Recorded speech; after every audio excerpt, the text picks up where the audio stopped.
January 2nd, 2022, Indianola City Council meeting. Please rise for the Pledge of Allegiance. Pledge allegiance to the flag of the United States of America and to the republic for which it stands, one nation under God, indivisible, with liberty and justice for all.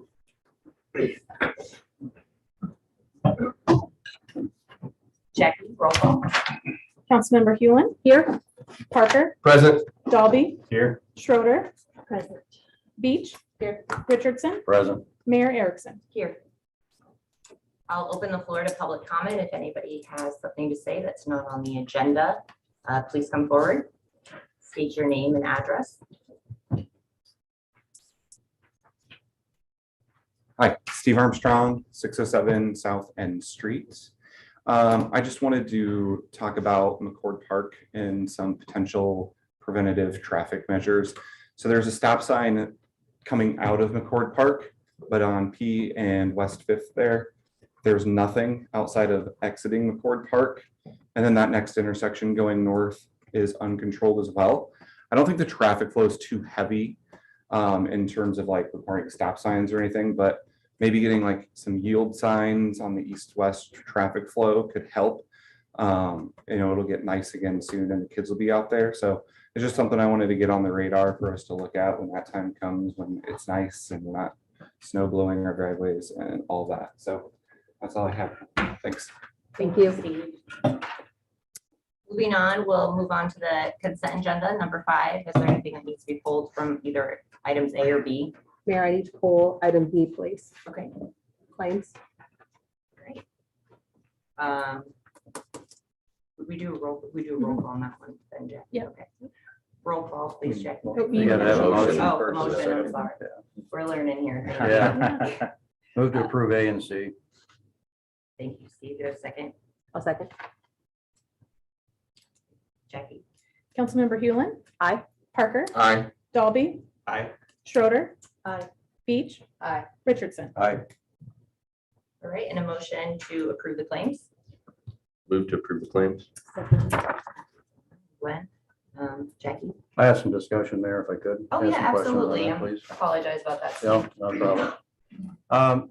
A couple of questions I have on the claims, and again, this is to catch me up, so I kind of know where we are here.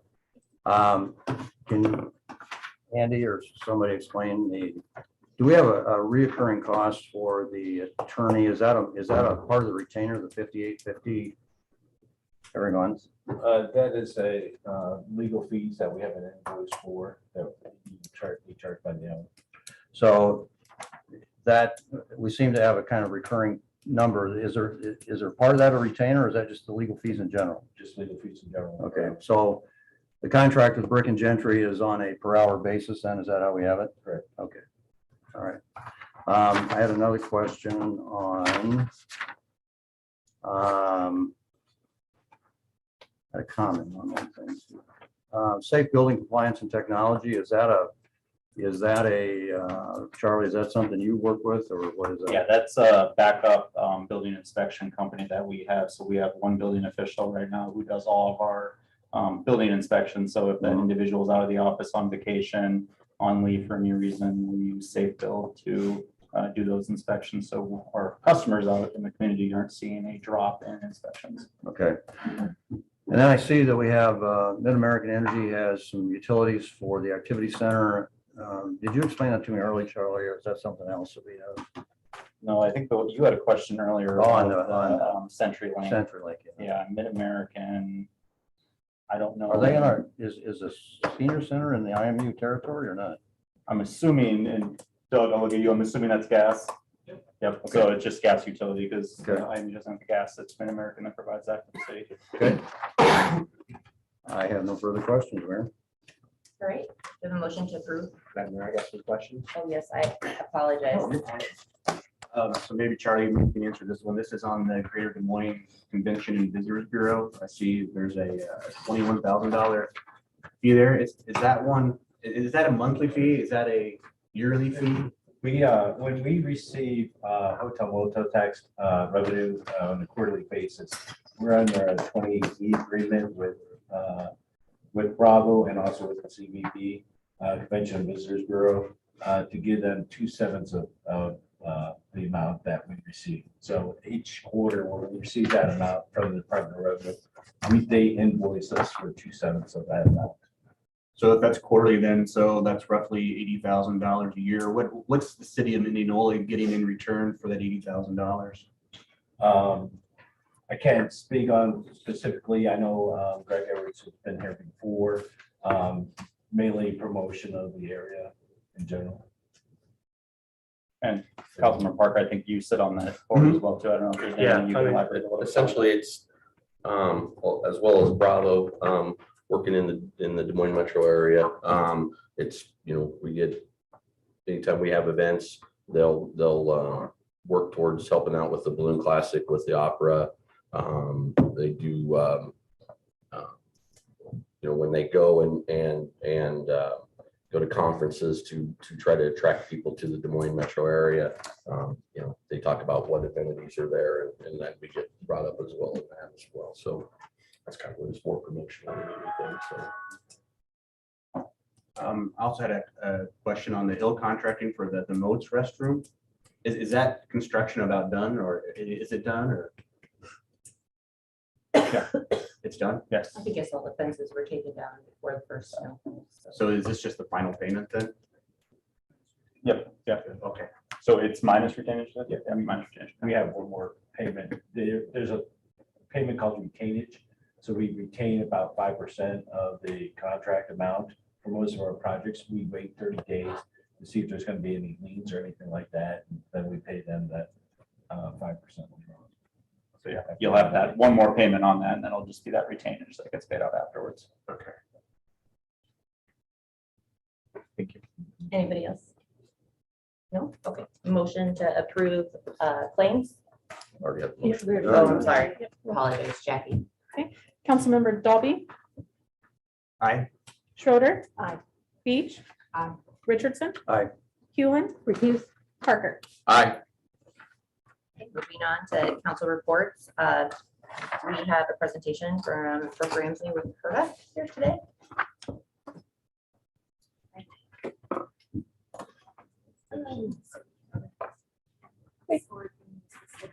I probably can do that actually. Hey, good evening. How's everyone doing? Good. Well, I'm Brooke Ramsey with Herda. And I spoke with your interim city manager a couple of weeks ago. So I realized that a lot of you are new since the last time Herda was here. We thought it would be a good idea to just do a little like Herda 101, who we are and what we do.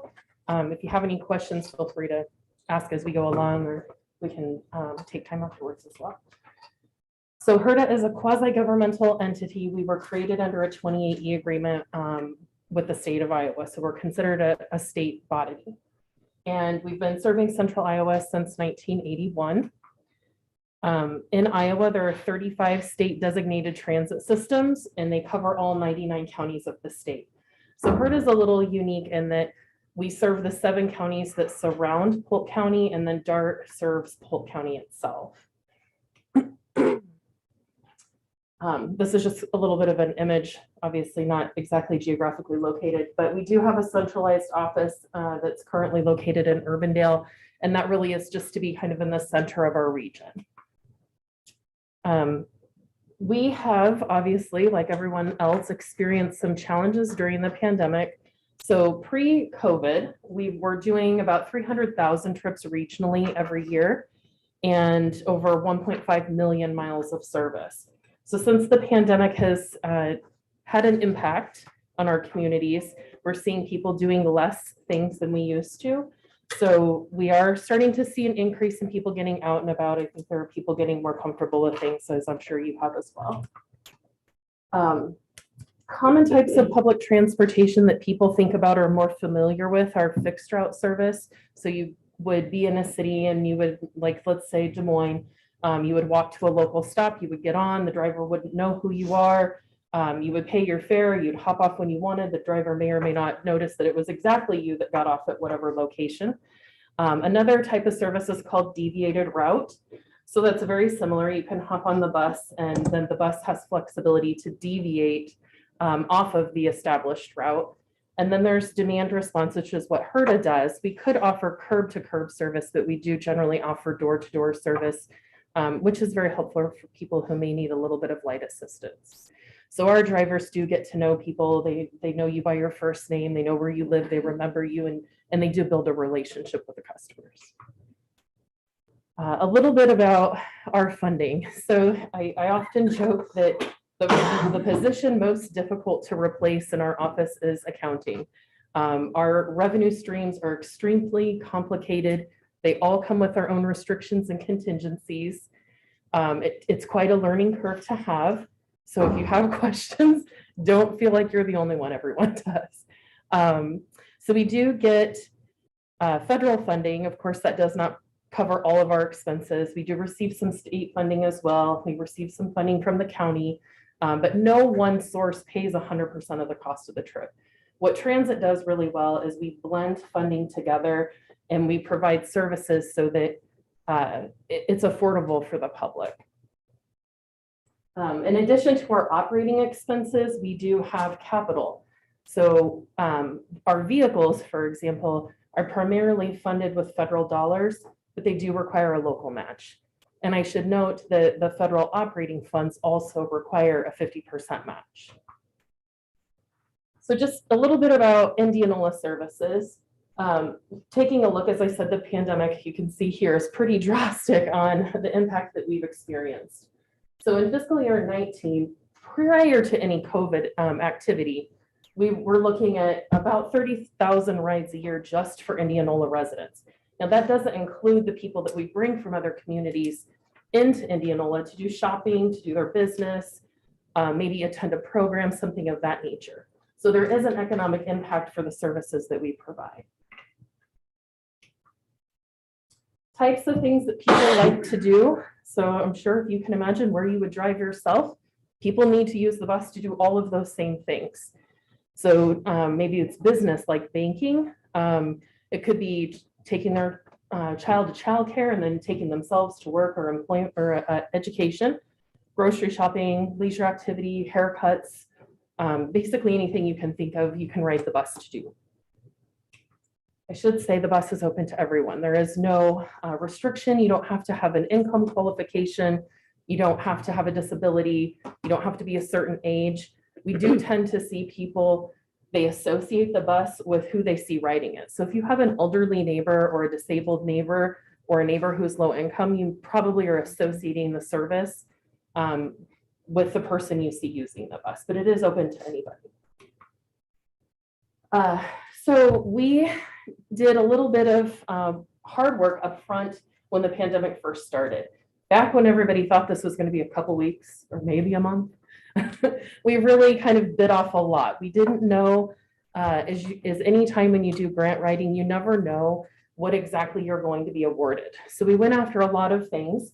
We had our board adopt a new business plan in May of 2020. Seems like a long time ago now that I'm saying it out loud. As you know from the work here at the city, things don't happen really quick. It takes a long time to develop stuff. So we're really starting to see a lot of the projects fall into place now.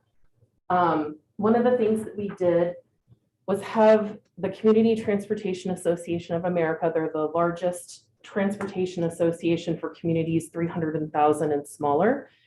They came out and helped us with an assessment that led into that business plan.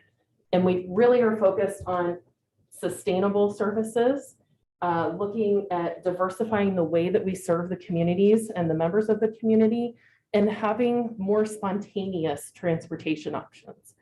So as you can imagine, if we've been providing service the same way since 1981, I haven't been living my life the same way as I did in 1981. So we're trying to adapt and be a little proactive and really diversify things. So one of the things we did was create the Heart of Transit, which is a standalone 501c3.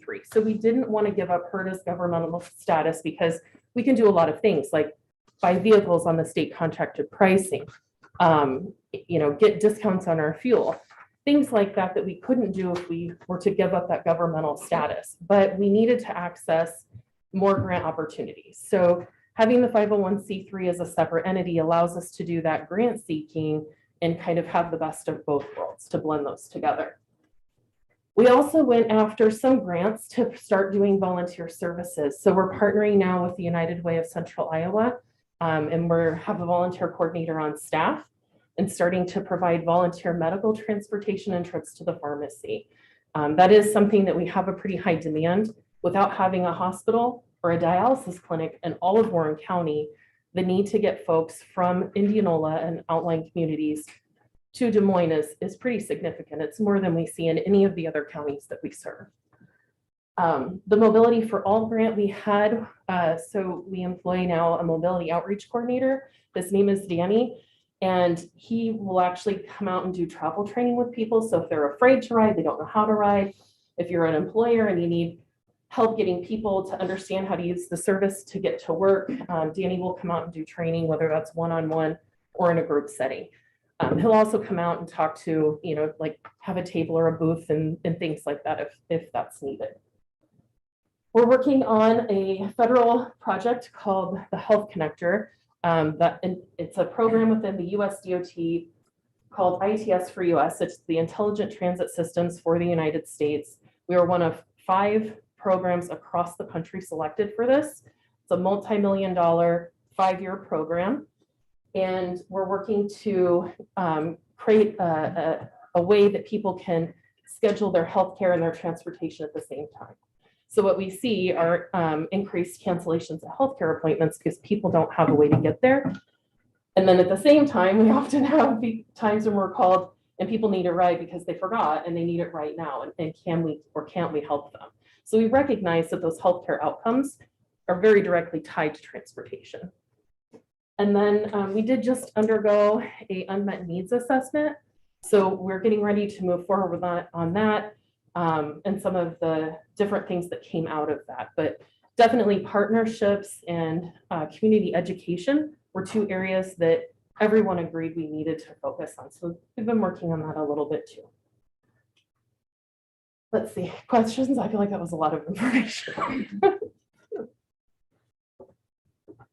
So if, how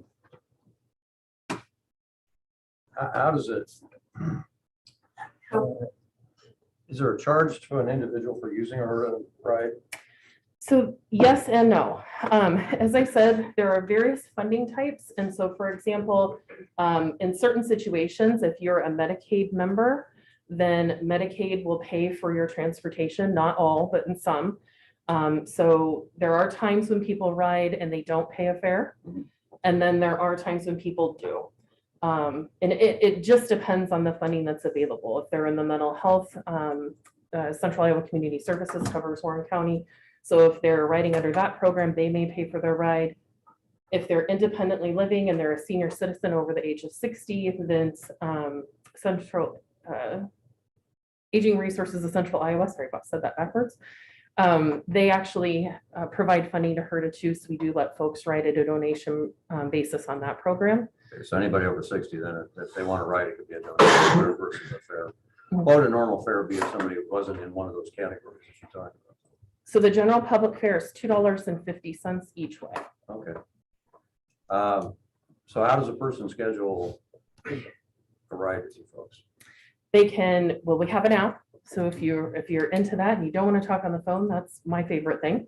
If you want to send an email, you can do that as well. You can pick up the phone and call us and we'll get you scheduled. So we have a variety of ways to address that. So do they call the 800 number or do they call in? So there's no office here in Indianola, they call Urbandale, is that correct? We have all of our communications at our central office, right? So they Okay. call the 877 number. And again, we serve a 7-county area. And we have to, due to the requirements of the Iowa DOT, have a way people can call us at no charge. So half of our area is in the 515 area code and the rest is in the 614. So it would be very difficult for us to brand our fleet, for maintenance purposes. And you guys, somebody earlier mentioned the balloon festival when there's activities that happen. Sometimes we'll bring in and do like fixed route service just for an event or for a weekend, depending on, we may need to move the fleet around to accommodate that. I mean to be taking all the questions. No, go ahead. I'm glad you have some. Sometimes no one asks. Let me ask you this question. I know I talked with some folks about some issues with high school kids getting the ability to ride to DMAC on the south side of Des Moines. Is that something, or could they use HERDA? Is that in that case or not? That is a good question. We have, in the past, we actually got a grant through the Iowa DOT and tried for about 18 months to get that service going where it could sustain itself. And ultimately, we just didn't have demand. And that was pre-pandemic numbers. Now, that's not to say as time and things change that it doesn't need to be revisited. But we have tried to establish that before and it just did not work. Okay. But yes, we can do it. It's not that we can't. So that could be an option. In the future. Okay, thank you. Is that usage charge? Is that based off of mileage? So if they go from here to Walmart or from here to Des Moines, is it $250 regardless? We do charge a little bit more for the trips to Des Moines. That's mostly because our cost is more, like you said, mileage, the wages that we pay the driver, all of those things factored in. But we keep the in-town rate is always $250. So if you're going from one side of Indianola all the way to the other, it's not going to be more than if you go 3 blocks. It's just that flat fee. So in the past, the county has given you more funding than they're giving you now, is that correct? No, we've maintained the same level of funding from I don't know off the top of my head the exact dollar that we get from the county. It's around $30,000 a year. Our operating costs are extremely more than that. So we've been pretty well sustained at the same level from the county, I think, since 2014. So they did not decrease. No, Warren County is not one. We have had other counties, but Warren County was not. So when you had your numbers displayed for 2019, 2020, and 2021, 21 looks like, I mean, it was a pretty significant decrease. Correct. Are you expecting that to increase again, or do you think that's going to be the new level? I don't. I think a couple of things. I think as we maneuver more through the COVID situation that we're in, I think as we can do better with staffing and recruitment of drivers, we can make more services available to the community. I think you'll see that come up. I know that Councilman Richardson mentioned education trips earlier. So I know that the school district is different than the city, but bear with me. At one point, a few years ago, we were doing 60 to 90 public school transportation trips in Indianola, not including preschool riders. So that's a pretty significant number of kiddos that we were taking to school here in town every day. I do think if we could staff more, we would be able to go back to providing that type of service. And that was not subsidized by the school district, just so that you know. I think where you see the big decrease between 20 and 21, if memory serves correctly here, the pandemic really started to impact us in the 4th quarter of fiscal year 20, which would be April, May, and June. That's really when we started having closures. The governor had all of the closures. So you don't see a huge dip there in the beginning, but 21 is going to have your full 12 months of COVID activity. So you haven't asked the city in the past, or you have asked and the city hasn't provided funds? Is that where we're at? Yes, we have asked, I believe, let's see, Mr. Lend, did you come 4 years ago? I was in Carlisle. I think the first time we asked was you had accepted the position here, but you hadn't started yet, if I remember right. I think 3 or 4 years. This is either the 3rd or the 4th year. So bottom line, your costs keep going up. Obviously, gas has gone up. Additional costs have gone up. I mean, can you give us a breakdown of why county funding always did the trick and now it's not working? So a major change for us in our financials comes from contract revenue. In 2016, the state moved to a managed care platform with Medicaid, and we saw a huge decrease in funding through that, through the changes that were made at the state level. If I remember right, it was about $1.3 million total across our region. And at that point, we started looking for more local support because we historically have been able, with the contract funds, if you see here, the contract funds are now around 37%. previous to that change with Medicaid, we were looking at maybe more than 50% of our revenue streams. Brooke, do the drivers have a territory that they cover, or how do you allocate the drivers' hours and travel within a county when you're serving the different communities? That's a great question. We treat each county like it's its own department, but we have a sophisticated software system that allows us to track all of the service that we do, whether that's in Indianola, bringing people to Indianola, bringing people out of Indianola, and what type of activity that we're doing. So we do track that. However, we sometimes have drivers that may live in one community, but will fill in other areas. Like we have a gentleman that actually lives in Des Moines, and he's worked in all 7 of the counties. So it just depends on where we need them, on how we allocate them. Pre-pandemic levels, we had about 12 vehicles operating within Warren County on any given day. About 10 of them wouldn't leave the Indianola city boundaries. Are So they part-time employees, full-time? most of them are part-time, retired from other career paths, mailmen, ministers, teachers, Right. all types. And do you go, what hours, the weekdays, within a certain business hours, or is it So open? right now, it's Monday through Friday between about 7 and 5 for our operating hours. So, thank you. Marketing, because I'm guessing that a lot of people don't know about the service.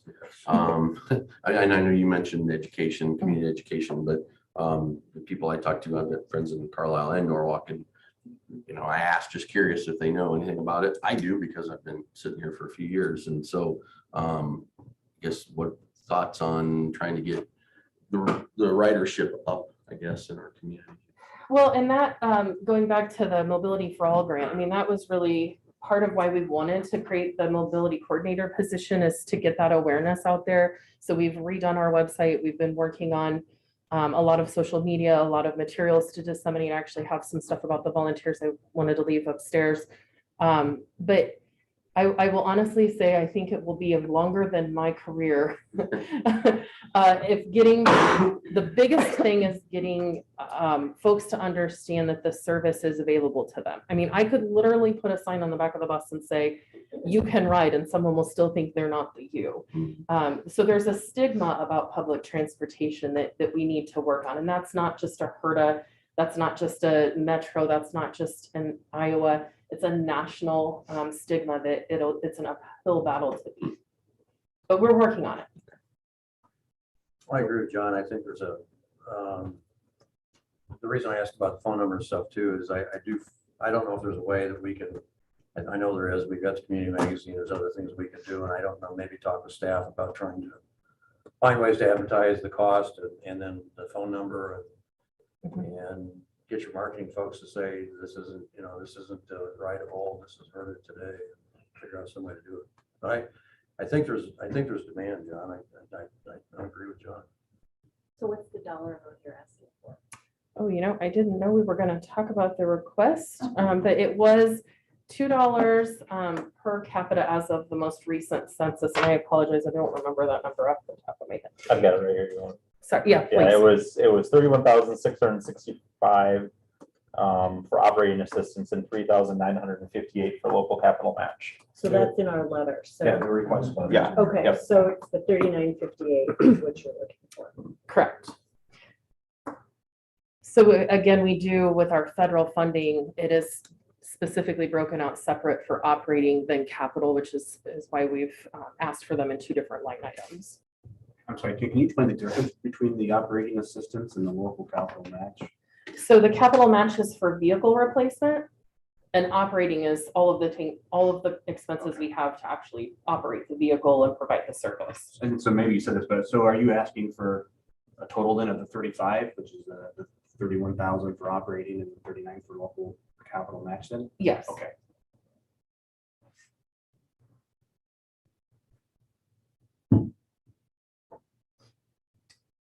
Okay, question. So if, this is all hypothetical, so if we were not able to provide those funds, it's a good time on our budget right now, but if we weren't, does that mean that HERDA would cease to exist then here in Indianola? No, we understand, especially with the first year, if this were to be the first year that the city would provide funding, we may not come in at 100% of the request. Okay. But I think anything that you can provide as far as local match on our operating and on our capital replacement is much appreciated, because with the federal funding, we are running out of the stimulus funding, or, the CARES and the CRISA funding. Well, maybe not everyone's aware of those dollars, but we are running out of some of those COVID relief funds now. So we're looking at, we're really going to struggle in the next fiscal year if we can't match those federal dollars. If they can't be matched in one community and they can be in another, we would reallocate them, which we've never had to do before. So we're hoping that some of the cities will contribute for the first time and we won't have to make that decision. Any other questions? So I assume, Charlie, that this is going to be in the, or Andy is the one that this will be something we'll talk about in the budget process. And so, yeah. Okay, cool. Sure, leave our contact information, customer service information, and then my direct contact information. As a lot of you folks, I spend a lot of my day in meetings, so sometimes an email is an easier way to reach me, or I can at least schedule a time to call you back. But whether you leave me a voicemail or you send me an email, I will get back to you. Thank you so much for your time today. Thank you. And I'll take those if you want to leave me those forms. I'll make sure I get them to Jackie, or just give them straight to Jackie, and we'll make sure that we get those put out.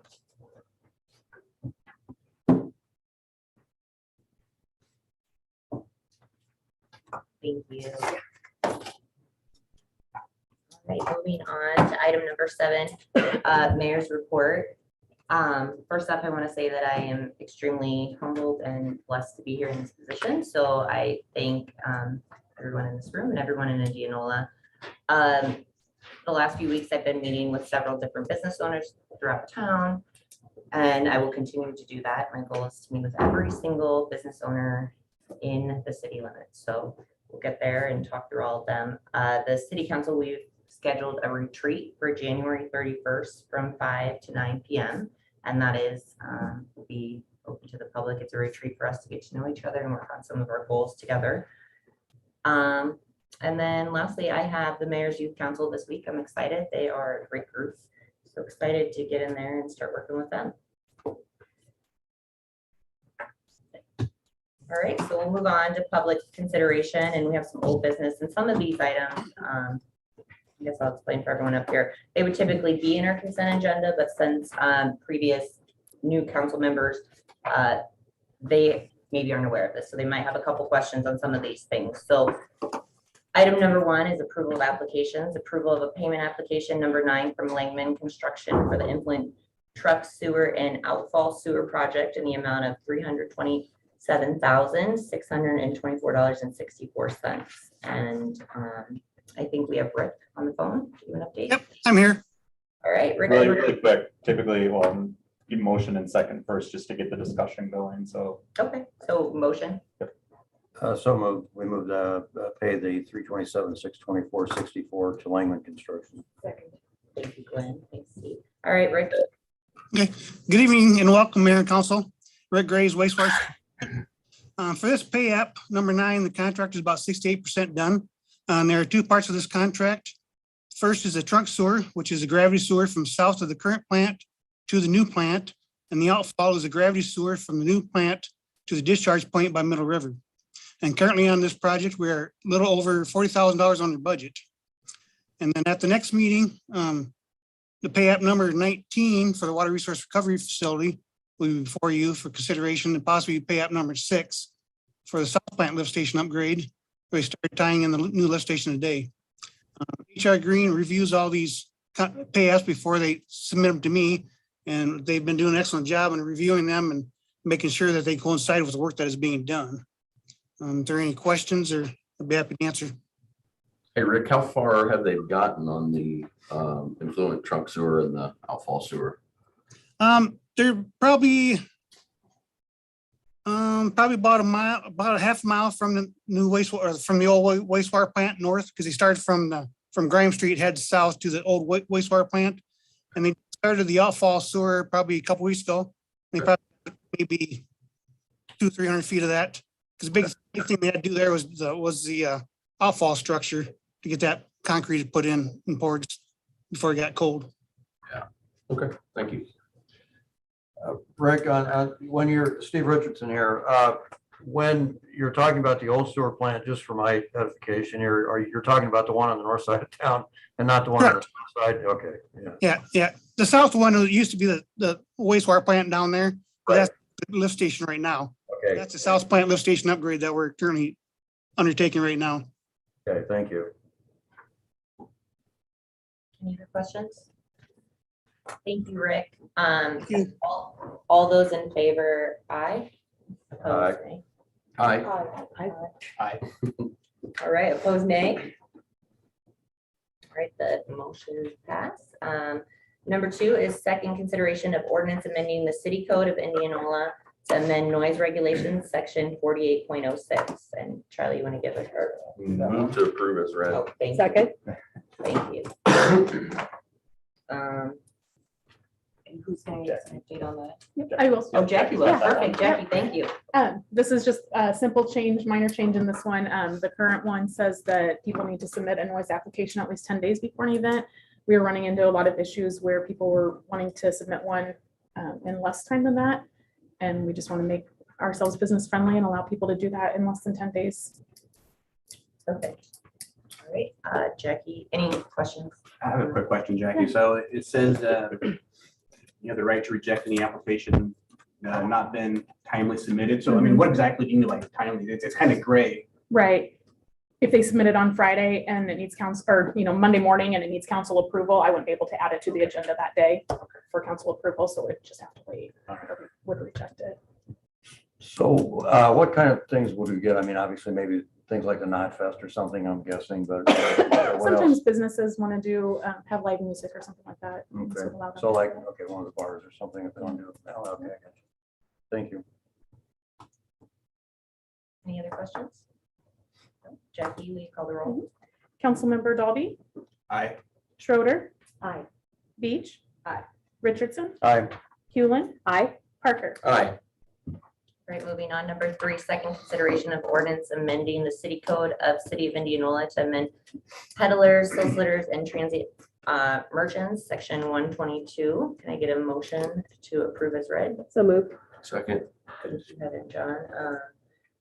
Discussion. Yeah, I'll take this one Jackie too. again, thank you. I looked at our ordinance and compared it to a lot of the other cities, and most cities don't identify ice cream vendors separately than mobile food vendors. So we just kind of moved those under the same category and gave them the same rules to follow. It also changes the license from an annual one that expires on the April 15th each year to one that can be purchased for a day, a week, 6 months, or over 6 months. The current fee schedule already allows for those different license links, so it's just matching the fee schedule to the ordinance. It's requiring a criminal history report, which is also already required on the application. And then proof of insurance is something a lot of other communities required. It allows mobile food trucks on residential properties if there's been a block party permit issued, and that follows all the other codes we've set forth. It also allows them to operate within 200 feet of a permanent restaurant if they have received express written consent. And then just a fun fact that we had 15 mobile food permits were issued in 2021. Just a comment. I like that we're cleaning this up, and these obviously have become so much more popular than when this was written before. Yeah. So definitely overdue. Yep. Thank you. Thank you. But you know, the genesis of that, why the ice cream was put in a separate one was because Outside Scoop was originally in a vending truck in a parking lot over there. And there was some concern by some of the business owners at the time that because they weren't paying property taxes, that it was a whole big thing. And that was the first time before we ever moved into food trucks and how popular they've become. And that's the background of that whole thing. And that's probably, well, it's not probably, that's why it has a separate amendment. It had a separate part of the chapter of the code. Actually, that was all, previous, but then we actually, this came from a number of years ago, outside scoop Yeah, again, yeah. but it wasn't that situation. It was, he wanted to be able to do the mobile vending, drive around. Exactly. And so it was set up separately at that time, but we've not had anybody ask for that. And so, and it doesn't really happen. No, So we just said, let's just put it into the, Yeah. you know, kind of looking at it going, well, why don't we just put it in the normal food vendor along with everybody else? Makes sense. So, yeah. And I think that the rate even went up too, because we made it the same price as Right. the other vendors. So. All right. Jackie, we called a roll call. Councilmember Parker, Aye.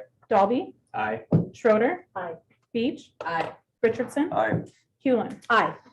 Moving on, resolution to number 4, resolution accepting the completion of the 2019 drainage improvement project by TK Construction and authorizing final payment in the amount of $7,000. Can I get a motion to approve as read?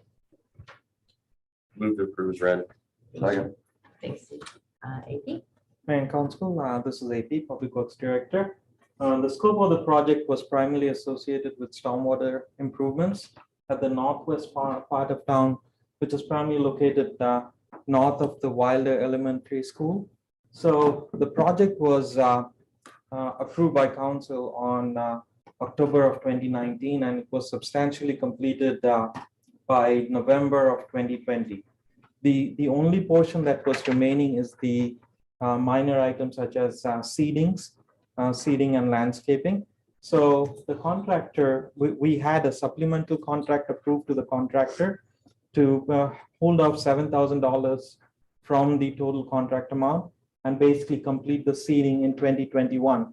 The contractor missed the seeding window in spring of 2021 and completed the seeding in fall of 2021. So we are bringing back this item to basically get your approval and release the $7,000 from the project. Thank you, AP. Yep. Any questions? Councilmember Dalby, Aye. Schroeder. Aye. Beach, Aye. Richardson, Aye. Hewlin. Aye. Parker. Aye. Moving on to number 5, 1010 North Jefferson Way, storm sewer easement. We've got 2 items here and we're gonna have to do a roll. Do I do a motion or a roll call on that one? Motion and roll. call. Motion, okay, so needed a motion for A, public hearing on vacation of a 20-foot and 42-foot storm sewer easement at 1010 North Jefferson Way. I move that we enter into a public hearing. Thank you. Jackie? Councilmember Dalby, Aye. Schroeder. Aye. Beach. Aye. Richardson, Aye. Hewlin. Aye. Parker. Aye. Charlie, you can get Yes, and I'll take this one. So this location at 1010 North Jefferson Way, it is just north of the intersection of Jefferson Way and Iowa, and actually just north of where Walgreens is located. The property owner, this is a vacant piece of property, is looking to put a new commercial building on this property. Currently, there are 2 separate easements totaling 62 feet for a stormwater line that is underground in this location. Not exactly sure why there's 62 feet worth of easement there. The best guess is they weren't exactly sure where the line was, so they just tried to guess where those easements were. When we looked at that, we realized 62 feet is a very wide easement. We do not need that much. So in working with this property owner, proposed to vacate that 62 feet worth of easement and then put a new 40-foot easement on top of that, because 40 feet with the depth of this line is exactly what we need. So we were able to use our water pollution control staff to televise that line and locate it. Once we had located it, we gave that information to the surveyor. The surveyor was then able to survey where that line was and then actually depict a 40-foot easement that correctly borders or buffers that storm sewer line there. So that 40-foot easement has already been signed, dedicated, and recorded by the property owner. So it is in place right now. With that, the 62-foot easement are really no longer needed by the city, and staff would recommend that council vacate those 2 easements, and knowing that we have that 40-foot easement in place. So if there's any questions, I'd be happy to answer them. That 40-foot easement, if I saw the maps correctly, runs pretty much along the property line on the west. Is that correct? Yeah, it was a little bit on to, I believe, the east property as well. Let me pull it up here really quick. You're right. Yeah, it wasn't exactly on the one property or the other. we're still in the public hearing. I guess I just asked. and see if Oh, that's anybody's- right, yeah. if anybody's got a conversation, if Oh. anybody wants to speak, and then we close public hearing, Okay. and then council can talk. Thank you, John. Yep, Thank no you. problem. Thanks, John. Yeah. Is there anyone here who wants to speak on this issue? No, okay, so can I get a motion to close the public hearing? Move to close public hearing. Second. Thank you. All right, discussion. Roll call. Nothing, all right, got that answer, so roll This call. is to come out of Oh, I public gotta hearing. call, I'm sorry. I swear we'll be better by the next meeting. Roll call, Jackie. Councilmember Dalby, Aye. Schroeder, Aye. Beach, Aye. Richardson, Aye. Hewlin, Aye. Parker. Aye. Yeah, so Sorry, go ahead, Steve. no, really quick, I think, go back to the last Sure. picture there, Jackie. So the property that would be on the west, I would say, and I'm just spitballing here, but probably 20% of the easement is on that property and probably 80% is on that property to the east. Right. If you can see those two red squares there Mhm. and rectangle, I should say. Yeah. It kind of bisects right through. Yeah, doesn't yep. it? Yeah. And it's North it to actually south. it's weird when we look at the line, it's not a straight line like you'd normally see in a storm sewer. It actually kind of waves through that property a little bit, which just something that happens, I think, over time a little bit, but So when it's developed, how's the public going to access that parcel? it'll still come from Jefferson. So the building would be located, I believe, primarily on that westernmost parcel. And then that eastern portion back there would just be open space. And I think they'll actually use that. I haven't seen a site plan for it yet. That eventually will come forward to council. But from the discussions we had, I believe they're going to put the majority of the parking to the rear of the building. Because you can actually have parking lot, concrete and everything over top that easement. You just can't have a building over top of it. Thank you. Now, is that also the same line that's exposed then on farther in the trench, or is that? a Yep. different line? You're talking the one just to the north of there? Yeah. Yeah, yep. Another property. Yep. The one that they just cleared all the trees on and everything. Yeah. Any other questions? All right, Do we already have a motion on B then? Mm-mm. I'll move the first consideration. thank you. Second. Jackie. Councilmember Hewlin, Aye. Parker, Aye. Dalby, Aye. Schroeder, Aye. Beach, Aye. Richardson. Aye. Okay, moving on to new business. Number one is setting a date for future public hearings. Resolution setting fiscal year 2022 budget amendment public hearing for February 7th, 2022. Can I get a motion to approve? So moved. Second. Thank you. Jackie. Well, No, I I'm got, sorry first. I can- Andy, I would can you like to give explain it? the budget amendment process. Mayor, members of council, normally we review our budget, our current budget that we're currently in, at least 3 times during the budget year. Once right at the beginning, in case there's any projects that we have held over from the previous fiscal year that we need to continue into the current fiscal year, midway through to see if there's any expenditures that may be going over, and then at the end of the year to finalize that review. Right now, we see a development agreement that the council had approved last month with Phillips Flooring. It's $40,000. It's payable upon their receipt of a certificate of occupancy, which will occur likely in the springtime sometime. So we need to pay that immediately, but it will be recouped through TIF later on and when we certify it to the county.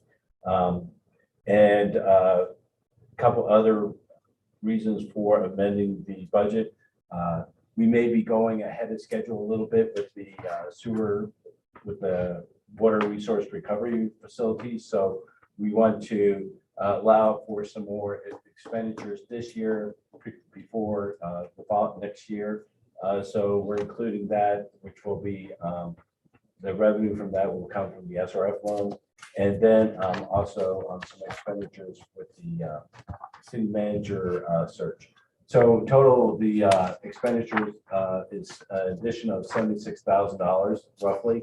But like I said, 40,000 of that will be recouped in a future fiscal year through TIF revenue. And some of the expenses with the city manager search will likely be covered because the vacancy in the city manager position currently. Thank you, Andy. Anyone have any questions for Andy? This is setting the public hearing for February 7th, so that we can get the notice out. The notice for budget amendments and also for budgets, there's normally 10 days, at least 10 days before the hearing and no more than 20. So we can call it 10 and 20. Jackie? Councilmember Parker, Aye. Dalby, Aye. Schroeder, Aye. Beach, Aye. Richardson, Aye. Hewlin. Aye. Moving on to number 2, boards and commissions. There are a number of boards and commissions that I understand council members sit on. John, I know you're on the Greater Des Moines Convention Center and Visitor Bureau. Glenn, you and Heather, you're on the landfill board, right? So maybe sometime that we let you guys take some different stuff. And I think that we maybe need to, for all the new members, as well as myself, get an explanation of what these are and then kind of pick who's going to do what and bring it back on the 18th, if that's okay. Yeah, so, and I can just jump in really quick too, and we did talk with this with Doug Colton today. We don't necessarily need to bring them back unless we need more direction on them or something on it, but these can all just be done kind of through a consensus of council. We don't need to do it by resolution. However, there are a few on there, and I think the MPO and SERPA are 2 of them that do require a resolution from those organizations to be brought forward. And if we need to bring those back, we definitely can. So I don't know, Mary, if you want to just go through I think first on the agenda is the council committees that we had on there. Do we just want to go through those one by one? I mean, we can, yeah. Got it. Unless we just want to bring it back. I mean, or we don't have to actually bring it back. We can bring back the SERPA, but I'll let the council decide on that. I think gauging interest of, maybe Heather, if you have new priorities you'd like to work on in these next 2 years. So maybe it's a conversation you guys can have, and then the new folks will pick up what's open, and if that's okay with you guys. Yeah, I'm open to really serving on any of them. I've been on landfill and it's fine. If that's, I can do that again, or I'm happy to take something different. I think we'll let you. Okay. You've been very loyal there for 2 years, so will you. So maybe it's time for us to pick up that slack as new people. So yeah, we'll have that finalized, I would imagine. I'll reach out to them individually and find out what their priorities are, and then get that to Jackie. All right. Well, sorry. No, you go ahead. The only thing I wanted to mention, Marion, because I know We you do need to do a mayor. mayor pro tem, because I know you said you'll be virtual at the next meeting, so we do need Yes. that in place before the next meeting. Yes, so I've asked Steve Richardson to be the mayor pro tem. He's sat in this position before. I look up to him. He has lots of advice and things I can learn from him. So I think he will be an excellent role in that. Is that just going to be a simple motion then, or not, to approve that? No. Okay. All right. So I do have one question. Yeah. We have talked about a couple of us, actually more than a couple of us in individual conversations, though somewhere along the line, have talked about the council administration and policy. Is that the one that we were talking about doing away with? Yes. So is that something that we need to do as a council and make that motion to do that? Yeah, so what that's going to do, so I've looked into that. The city council has a policy. It is online that has been adopted. There, I believe, are 3 references to the council's admin and policy committee within that policy, and all of them point back to board and commission appointments. Essentially, what that committee does is, if we get a board or an application for a board or a commission, it goes through that and then comes down to the full council for approval. So if that's a change that we want to make, and I think we would need the consensus of the council to do that, then staff will go back, make the necessary amendments to the council policy, and we can bring that forward at a future meeting. Knowing that there's only a few of them, I think we could probably get it at your next meeting. And then I think if that is the decision that council took, I think some of the direction we probably want, and I can probably assume what it is. I don't want to assume though, is then exactly how do those board and commission appointments come to the council as well. So, because just some direction on how we can craft that new policy language, if that's the direction we had. Absolutely. Well, I know we're not getting an abundance of applications at all times. We do have, for those watching, a number of, maybe not a number, but we do have some positions open. And so if there's any interest, I definitely hope that people will reach out and we'll get you information on those, and looking forward to seeing more people getting involved in the community. So is that something we would want to have a discussion on then at the next council meeting? I think that would have to be a discussion, correct? Yeah, and it can happen here. I think it's on the agenda. We Okay. publish it. So I think if that's something that we want to talk about now, I think we're more than okay doing that. Okay, well, so we had a 3-person commission, and it's down to John, you're the only one correct now. So the conversation was, do we continue with that, or do we just do away with it? Is it just another meeting to have and then bring those applications up individually for people? So yeah, I'll kind of explain a little bit. There's a little bit more to it than just that, but there are times, just so you know, and we'll kind of have to need to think about this. There are times where you get into, especially in economic development situations, where somebody may contact the city asking for, they're doing their due diligence, trying to, looking at a property. Maybe they're looking for what, everybody comes for a handout. And that's how it works. There are times where staff would be able to bring those types of issues that you can't bring to a public meeting, because I'll guarantee you every time that developer's going to go, yeah, no, sorry, I'm going to go someplace else. We just need to kind of think about how that gets handled. And, in the past, what would happen is we'd have a meeting, information go out, make phone calls to everybody else. So everybody's on the same page, get feedback and say, hey, I don't know that we want to go down that road. That's a lot of money. We don't really want to handle, and give staff some feedback. So just in that situation, we just kind of think about how to handle, the other stuff. I mean, yeah, as far as, doing the applications and stuff, that was more just as a vetting, and then they would all come and there'd be a recommendation from the admin and policy committee. And then 2, there was also at that point when we were setting up the policy manual, because we didn't have one, and that was one of those things that should have been done a long time ago. And so that was kind of set up to do that work at that time too. So, but yeah, so I mean, that's fine. Like I said, we just need to think about how some of that sensitive type stuff will be dealt with in the future going forward. So. John, was there a consensus from the council? I guess every project's going to be different. I understand that, an economic development project. But was there ever kind of a discussion about maybe a maximum number, or what we could do or what we would do? There was just always kind of it's going to be a case by case basis. Exactly. Yeah, I don't think you want to tie your hands. Yeah, I understand that. Yeah, I get it. And I was just kind of wondering if there was some kind of a discussion on that particular area. But I'm assuming that Charlie and his staff deals a lot with those kinds of things, and, right. and probably did a lot of that under their jurisdiction too. So just FYI, and John, maybe this has changed since, and again, it's been 12 years since I've been on council, so things have changed a lot. But we basically had people that would want to serve on those committees, and if they did apply or ask for, to be considered, it just went to all the council members, and there was basically during a study committee, we kind of figure out, the process that we were going to do as to who we're going to choose, and then bring it back to the council for a full vote at that particular time. Everybody had a chance to look at the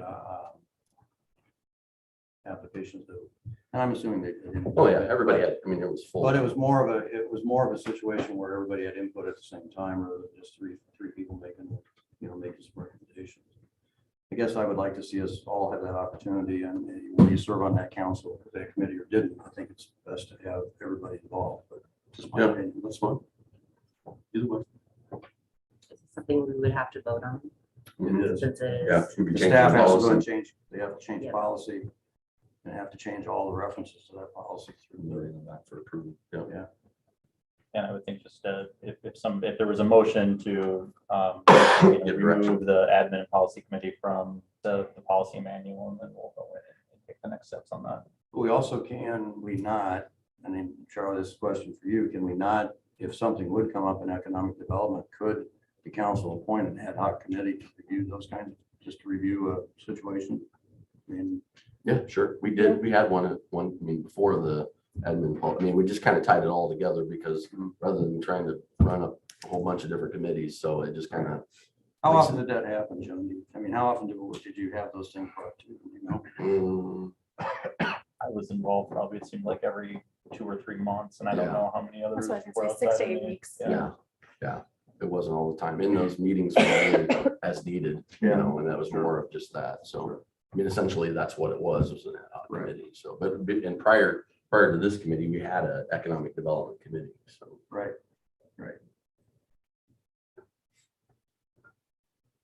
Maybe that's what we do is just do an economic development committee. What do you think? I mean, that's, Yeah, that John's is got it. essentially what's the most Yeah. important part to discuss. Yeah, I would say that's definitely, like I said, the admin policy was basically put up so that way the policy, all that work could be done and then bring to council. And so that way we weren't sitting here every night for 4 or 5 hours. well, I'll make a motion and then we can vote it down or vote it up, but I'll move that we do away with the admin and policy committee, but establish an ad hoc economic development committee in this place. Madam Mayor, I ought to earn my money for sitting here. Could I weigh in on this? This is Doug Fulton. Absolutely, yeah. I think if you're going to do that, that needs to happen at the next meeting. There was no action item this to be a change to council policy, which needs to be noticed. Yep. So you can direct staff. I think the best thing is direct staff to come up with an alternative that takes that out and then notice it and vote on it at the next meeting. Good. I'll withdraw my motion. Absolutely. Okay.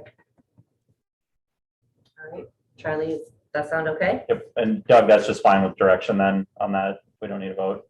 That's correct. Yes, directions, just direction from the council, and then the vote will take place later.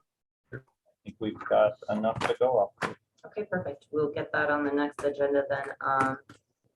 Moving on to C, resolution appointing the City of Indianola representation to the Wayne Metro Planning Organization and Central Iowa Regional Transportation Planning Alliance. So these are the ones that do need these resolutions, correct, Charlie? Yep. So these ones, that organization does require a resolution. So really quick, just before we get to it, I'll kind of outline it. SERPA, the city is actually a voting member in the Des Moines NPO. The city is just an advisory member in. Both play very important roles, I think. There's a policy committee and a technical committee for each one. On both of those committees, staff has served as a technical component of those, where AP has handled SERPA, I've been his backup, and in the MPO, I've handled it, and AP's been my backup. But then on the policy level, typically it has been a council appointment or mayoral appointment with the city manager backing those up. Heather, I know, has served on SERPA for some time, and I don't know your willingness to continue on that. And then the mayor had always served on the policy of the MPO, and I can speak for being at a few of those policy meetings. A majority of those members are either council members or mayors on that policy committee. So Yeah. Okay. Heather, is that something you're interested in continuing? I can, but if there's somebody else that would like to take that, that's fine too. When are the meetings generally? In the morning. SERPA, I'm looking at AP when those are every. Second Thursday of every month. Yeah. at 9:30 Yes. Yeah. But if there's someone else, and are they doing those virtual right now? Yeah. Okay, so works with people's schedules. Anyone who Yes. has an interest in that one? Go through SERPA again. I'm sorry. It was What's that now? SERPA. Would you refresh, go back, just to mention what happens there? Is that the Yeah. policy or the tech committee that actually has a voting position on that?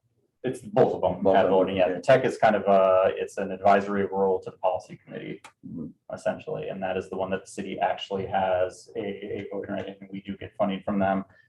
For example, there's funding that comes down from the Federal Highway Administration, then gets funneled down through the cities through that organization. Whereas MPO, we're not a member Right. of the MPO. we're Right, just there yeah, as yeah. An outlier on the side. Right. Well, I'd serve on either one of those, but I will defer to Heather if she wants to continue on SERPA. You're more than welcome to take it. Like Steve is gonna be taking on that role so we can get those resolutions for them. Thanks, Steve. Congratulations. Oh, thanks, Heather. You So did are- that really easily. And you're wanting to be on both of them? Is that- Well, if somebody wants MPO, that's fine. Well, it's been the mayor before. Yeah. It looks like, yeah, it's the mayor and city manager. Let me try to get that one. So, all right, so, can I Like only in an interim basis. get a motion to approve Steve taking over, the CERTA and, mayor and city manager on the Des Moines MPO? So moved. Thank you, Gwen. Second. Do I have to Thanks, abstain Christine. on that, right? No. And I just for clarification on the motion, that also includes AP and I on the technical committees. Yes, as I is. That- apologize, Yep, no, yeah, I just so- wanted to make sure that, And that's on both of those. So, Okay. yeah, those will stay the same. All right, perfect. So Jackie. Councilmember Beach. Aye. Richardson, I can vote on this? Mhm. Yes, I. Hewlin. Parker. Aye. Dalby, Aye. Schroeder. Getting my feet under me. Yeah. Heather gave that up kind of easy. Yeah, it kind of makes me a little nervous. You don't need to be nervous. All right, moving on, number 3, resolution approving membership to the Mid-Iowa Planning Alliance for Community Development. Can I get a motion to approve? So moved. Thank you. Second. Thank you, Christina. Charlie, do you want to give us a little snippet about? yeah, so the Mid-Iowa Planning Alliance, also known as MIPA, is something that was recently started. So when we got into the COVID-19 pandemic, one thing that was realized at the regional level was some of the disaster funding that the city or the cities in this area could potentially be eligible for was not available because we did not have an economic development district through the federal EDA, which is the Economic Development Administration. So the Des Moines MPO actually took this one and applied for membership to get an economic development district in the 9-county region surrounding Polk County, which obviously Warren County is involved in, and we're going through that process right now to get full approval from the EDA, but I would say it's looking very promising at this point. So I believe we are going to have a final determination made on membership here in the next couple months. But if we were to join, some of the things that we would be eligible for are grant writing and administration. When you have a small staff like we do at the city, there's a lot of grants out there. And sometimes we need assistance in applying and getting those grants. So this would be very beneficial in my opinion. Makes us part of a regional planning area, so we can also be part of the comprehensive economic development strategy within this area. We'll get other support, technical assistance, map making, and even some local planning assistance. And then we would also have the option to contract with them for some other planning stuff, such as comprehensive plan or zoning updates. I'll tell you from our standpoint, we just recently updated our comprehensive plan and we're going through some zoning code updates. So we probably won't need to use that right away. But in the future, if it's something we wanted to do 10, 20 years from now, we can definitely take advantage of that. So the federal grant that MIPA is applying for does require a 1-to-1 local match. The annual membership dues they are proposing are 15 cents per capita. So for the remainder of fiscal year 22, which would be the months of April, May, and June, that comes to $593.74 for the city of Indianola. That amount will be invoiced on April 1 of this year. And then for FY23, the total would be $2,374.95. And that amount would be invoiced on July 1. The amount for FY23 is going to be included in the budget proposal that'll come forward to council in the coming months. So you're aware of that. And then the $593, we do have various budget savings throughout this year that we can pay for that $593 in. So with that, if there are any questions on this, I would be happy to answer them. Does that come through your department then? Yeah. Okay. So that yearly fee, if we needed assistance with grant writing, is there an additional fee for that, or does that yearly Nope. 2,300 include any help? Covers everything. Yep. Okay. And if I remember right, when he did the proposal, when he came in and did the presentation, it seemed to me like we were missing out on a lot of disaster Yep. funding and And stuff too. that's what I was talking about, the COVID-19 stuff. There was some COVID-19 relief funds that we were missing out on as a region. And it wasn't just us, it was, yeah. the whole Yep, it was the whole metro 9-county area. region. Yep. It's definitely a good opportunity for us. Absolutely. Would they help us with the grant or writing some things to get the money from the county for some of the, or is that something we do on staff? I'm not sure if they would help with that one. I think they're more looking possibly at federal grants, but I can follow up with them and see Okay. if that's something that they would help with. And maybe not just that one in particular, but any other Sure. local grants that they All right. might be able to help in. And you know, the more I think about it, I'm wondering if they would be doing something like that, because if you look in your packet, you see all the communities they're going after. I mean, they're going after Hartford, Lacona, all those other communities within Warren County, and really being able to provide those county or those cities, excuse me, with some assistance that they don't have. I mean, some of these cities probably have 1 or 2 members on staff total, so. Heather's right, though. I think the benefit's gonna outweigh any expense we have. So. Who currently writes our grants? It's kind of appointed by committee almost in a sense. I mean, there's been a few that we've done it. And a matter of fact, we've had the MPO recently did help us with a grant recently. And that's something that going forward, they'd still be able to help with us on this. But, you know, if we get MIP up and running and the city's not a part of it, you know, they would no longer be able to provide those services for us. The Iowa Avenue grant, actually, that was something that me and Andy kind of worked on together. I know PD has various grants that they apply for that I believe Pat's mainly doing. Yeah, fire department has some grants that they do as well too. So it's really kind of staff run, and we kind of look at it, and whoever's the best fit for it usually is the one that applies for it. And we've been very successful over the last 5 to 10 years. So we've done a nice job. Do we have a motion on this yet? All right, any other questions? Jackie? Councilmember Dalby, Aye. Schroeder, Aye. Beach, Aye. Richardson, Aye. Hewlin, Aye. Parker. Aye. Moving on, resolution to number 4, resolution approving salaries.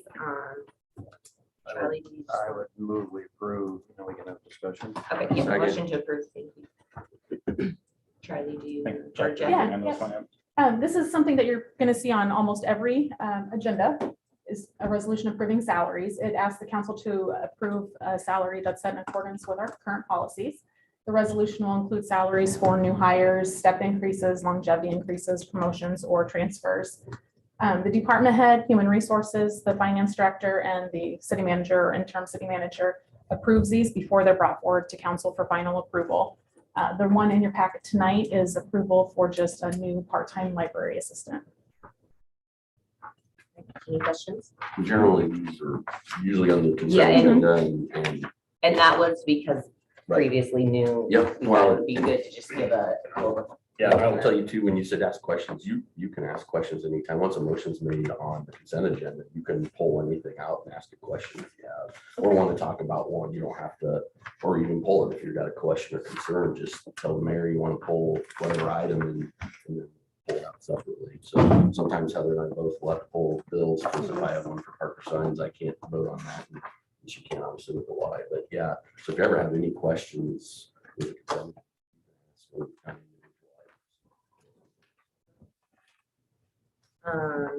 Jackie? Councilmember Hewlin, Aye.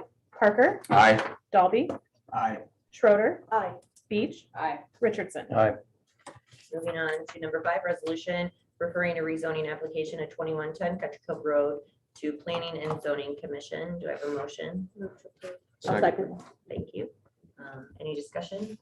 Charlie? Really quick, so the previous council members who are still on council are aware of this. I'll inform the new council members. With our zoning code updates that we adopted last July, went into effect at the end of that month, a new process was added where if anybody applies for rezoning of property, the request first goes to council, who then refer that to the Planning and Zoning Commission if you so wish to do so. So this is the first step. So if this does get referred to the Planning and Zoning Commission, next step would be the Planning and Zoning Commission would do a full review of it, and then they would provide a recommendation back to the council. And then this item will come back to the council for a public hearing, and then there's 3 considerations on rezonings as well. So this is just step 1 of really about a 3-step process. So the council is also aware of some of the public notifications that we do. We send notification letters to surrounding property owners within 200 feet of these rezonings, and we also post signs out on these properties as well, just informing that there's a zoning application.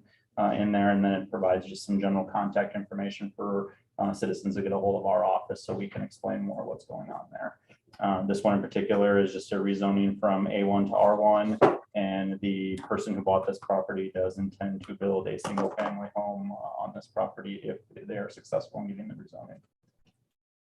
Currently, any structures on that property? So this property used to belong to IMU, and there is a structure that is going to be demolished. You can see it on there, kind of on the east side of it right there. Yep, so that's still there and that will be demolished. I can't tell you exactly what that was used for. It was an IMU electrical building, I believe, and I don't know if it was some sort of substation or not, but IMU has disposed of it and sold it to this individual. And just to make sure they understand too, that planning and zoning is a recommendation committee, so they make a recommendation to council, but it's still up to the council's purview whether they approve it or not, whether, no matter what the planning and zoning commission has done. But they've also done all the legwork too, generally, so. Yeah. Charlie, I'm sorry, who's going to pay for the demolish of that new building? It will be the property. The property. Yep. Any other questions? Jackie? Councilmember Beach. Aye. Richardson. Aye. Hewlin. Aye. Parker. Aye. Dalby. Aye. Schroeder. Aye. Moving on, number 6, resolution referring a rezoning application for 60 acres of land southwest of the intersection of East Hillcrest Avenue and 143rd Avenue to the Planning and Zoning Commission. Can I get a motion to approve? So moved. Second. Thank you. Same on this one. I'm not going to go over the details of process and all of that. I'll just tell you this application is for rezoning from the M1 industrial district to the M2 industrial district. This piece of property is just east of our current industrial park.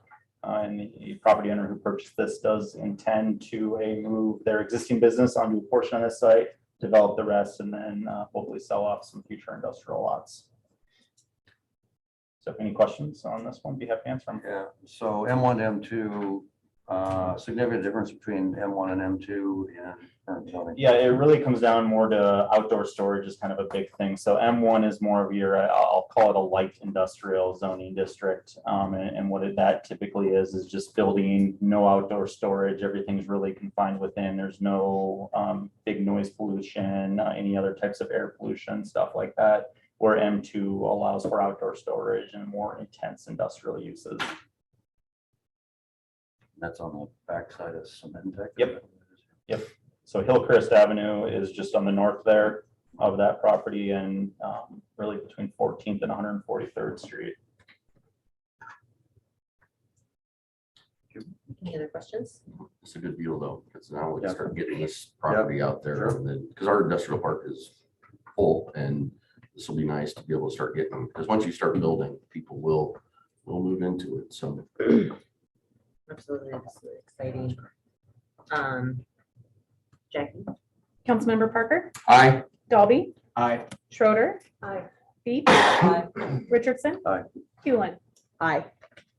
Moving on, resolution on number 7, resolution approving an extension amendment to the interim operating agreement between the city of Indianola and Bird Rides Incorporated. So moved.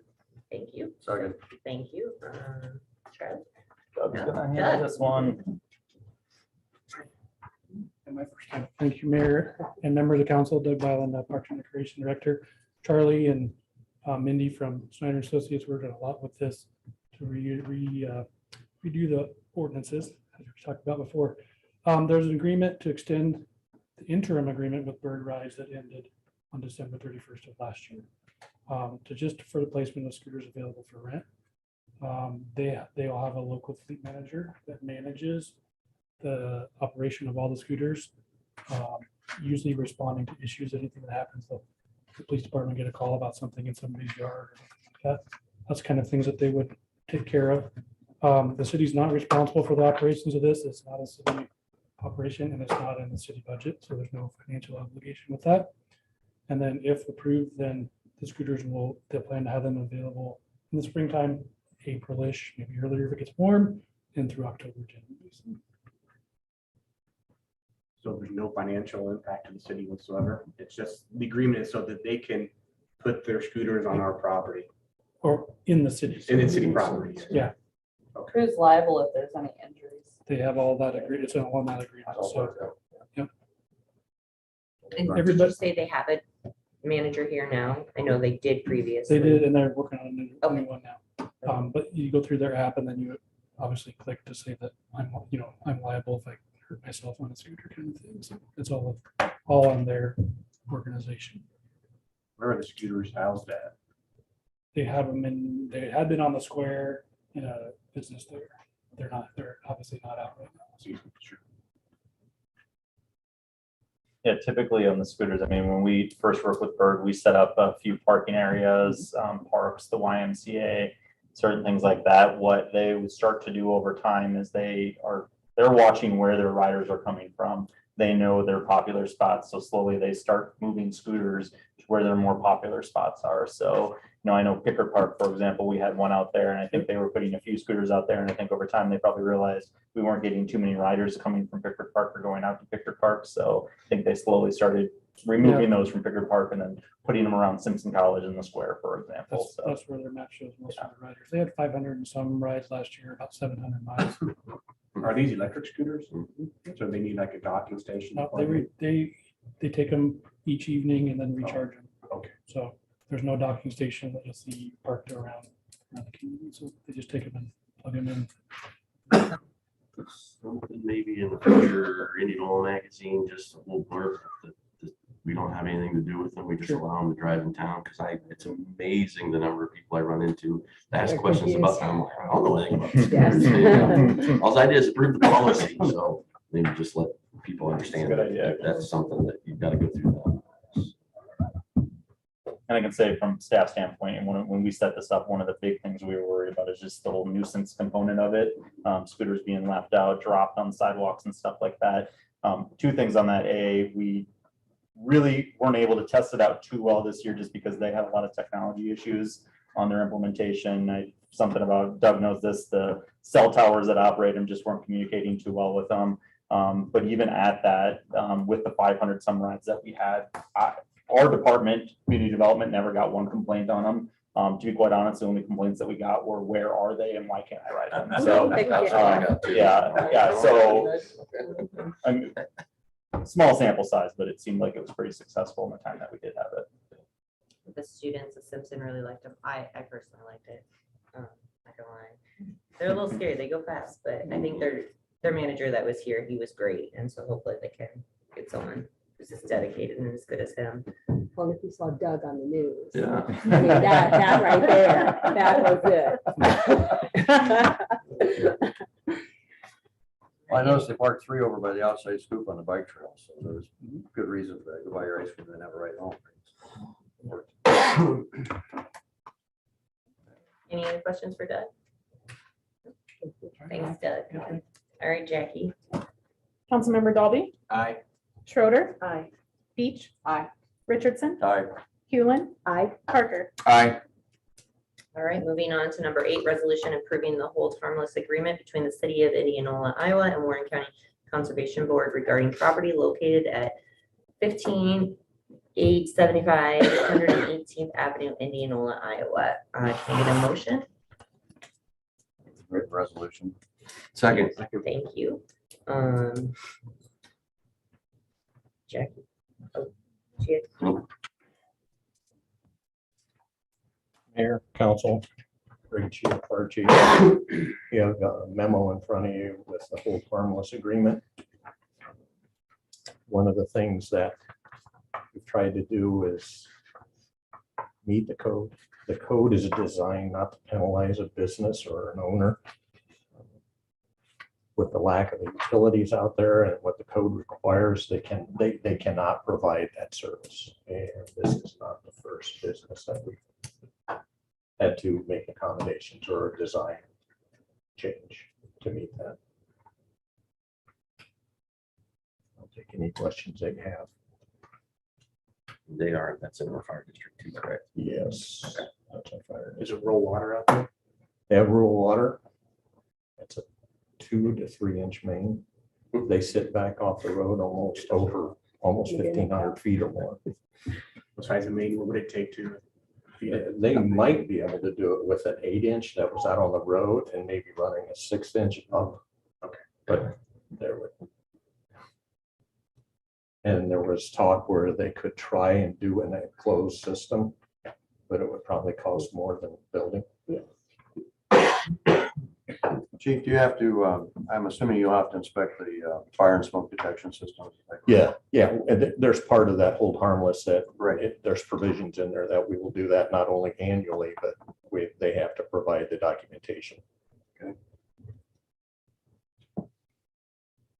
One last, you obviously review the plans, and I assume that because it is in your fire district, is that right? Yes, without throwing them.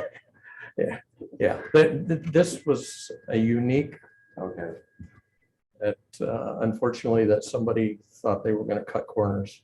Normally you would review plans. Yes, go through that that's process. correct. And we would review those and they would have to get an okay from us. Okay. I should have reviewed. Certified plans. Yes, thank you. Thank you. Thank you. Chief. You're okay with where this is though right now? then, I assume? What's that? You're okay with this right now? where it Yes. is? Okay. Councilmember Hewlin, Aye.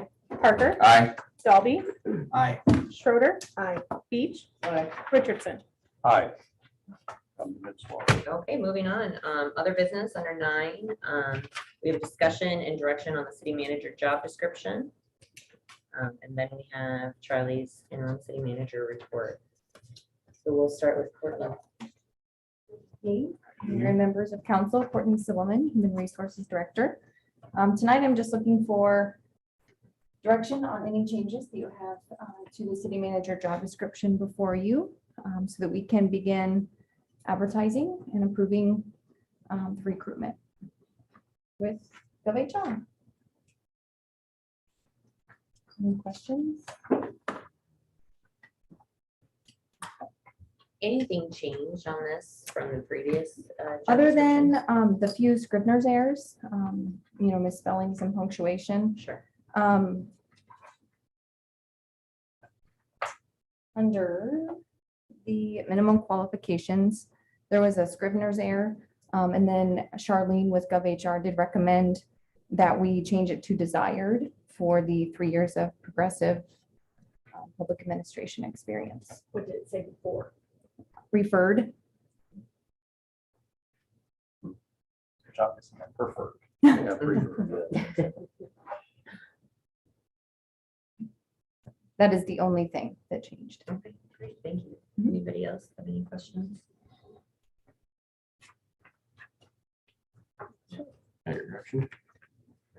Thank you. Courtney? Thank you. Charlie? Just a few things to update council on. I think everybody is aware, and if you're not, you need to get to the square more, but the streets on the square project were opened back up. The remaining 2 were opened back up last Thursday ahead of the New Year's Day holiday. So appreciate everybody's patience on that. Obviously, we were delayed a little bit longer on that than we would want to. We'll note with council, the engineer is going to make a presentation at a future council meeting, hopefully in February, just to kind of go over what we did last year, some lessons learned, and then forecasting what we're going to be doing for the project in 2022. We have a meeting next Tuesday to go over some of that stuff, but then I would again anticipate that to come in February probably. On the sidewalks, we're going to get some information out to all the business owners tomorrow, but with the last few snowfall events, we kind of noticed there's I don't want to say excessive use of salt on the new sidewalk, but there is a lot of salt going down on those. Salt on sidewalks that are relatively new can actually be pretty detrimental to the sidewalks. So we had our engineer put a guide together for the business owners to kind of give them a better idea of kind of how to manage the sidewalks for those first years, or the first year of construction. So the chamber is going to assist us in getting that information up to the businesses tomorrow. I think everybody got a copy of our building permit report. I just wanted to highlight that this year, since it is our year end, since it was December building permit report, but we had 202 building permits issued last year for a total of $36.2 million worth of permittal valuation. That compares to about the same number last year, but last year we were at 25.1 million, so pretty big jump in the increase in valuation. And I'll just tell you that's really from the additional commercial and industrial development that we had this last calendar year, the previous calendar year of COVID. We saw a lot of residential, but not nearly as much commercial and industrial. So single family dwelling construction was down a little bit this year from last year, but actually our total valuation is actually down by 20 permits, but our total valuation was actually higher than it was last year. So it's just a few things to point out on that, but anybody ever has questions on any of that, just reach out to me at any time as the Community and Economic Development Director, not the interim city manager, and I can go through that with you. Last thing I want to note is obviously we had our first significant snowball event of the year. And I want to thank our streets department for getting the streets all plowed and in the condition they are right now. But also just give a quick shout out to the Water Pollution Control Department and the Parks Department for assisting us in that. And then also police and fire for their assistance over the weekend with the event. So. How many cars did we have to tow? 19. 19? Yes. And that's due to, our policy is 2-inch snowfall, is that correct, Charlie? Yes. Yes. Not our policy, that's actually our ordinance. Okay. It says that, yeah. That's not great. Just want to mention that. No. I'm sorry, Chair, could you repeat those numbers on the zoning? On the building permit stuff? Yeah, the building permits. Yeah, so this year we had 202 building permits issued for a total valuation, and this is just the permit valuation. It's not, it's what they report to us as the valuation of the structures going up of 36.2 million. Last year it was 200 at 25.1 million. And if we look at total number of dwelling units constructed last year, it was, 87 total. And this year it was 65 total. The only difference that I will add in this year is we also have the multifamily complex on North 9th that is going up right now. So that is one permit, but that is 50 units. So we actually have more dwelling units being constructed this year than last year total, but that's offset by that 50 unit complex that's going up. Of that 36.2 million, do you have it broken down on what was industrial, commercial in that? We have non-residential buildings, and that's how we report them to the county, was 2.5 million. And then non-residential additions and alterations was 6 million. We got the report this afternoon, if you've seen it yet. Yeah. No, I was working on it. Yeah. Okay, yeah. There's 2 of them that got sent out. So they have an error on the first one, but-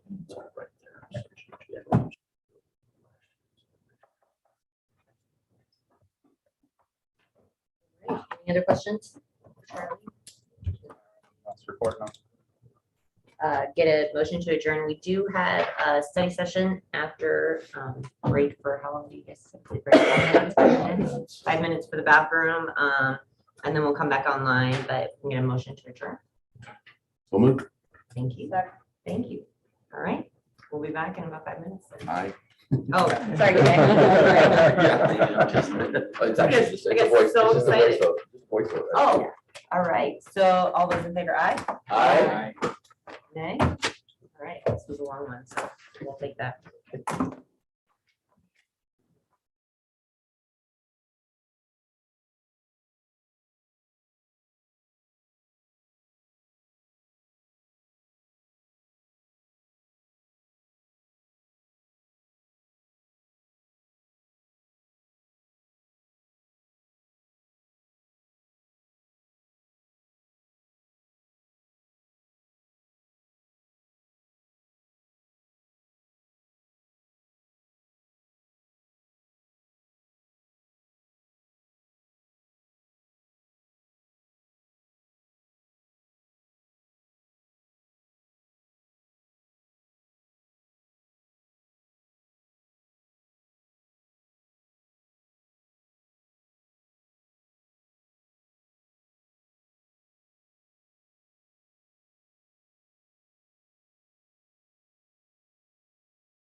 for the city of Indianola.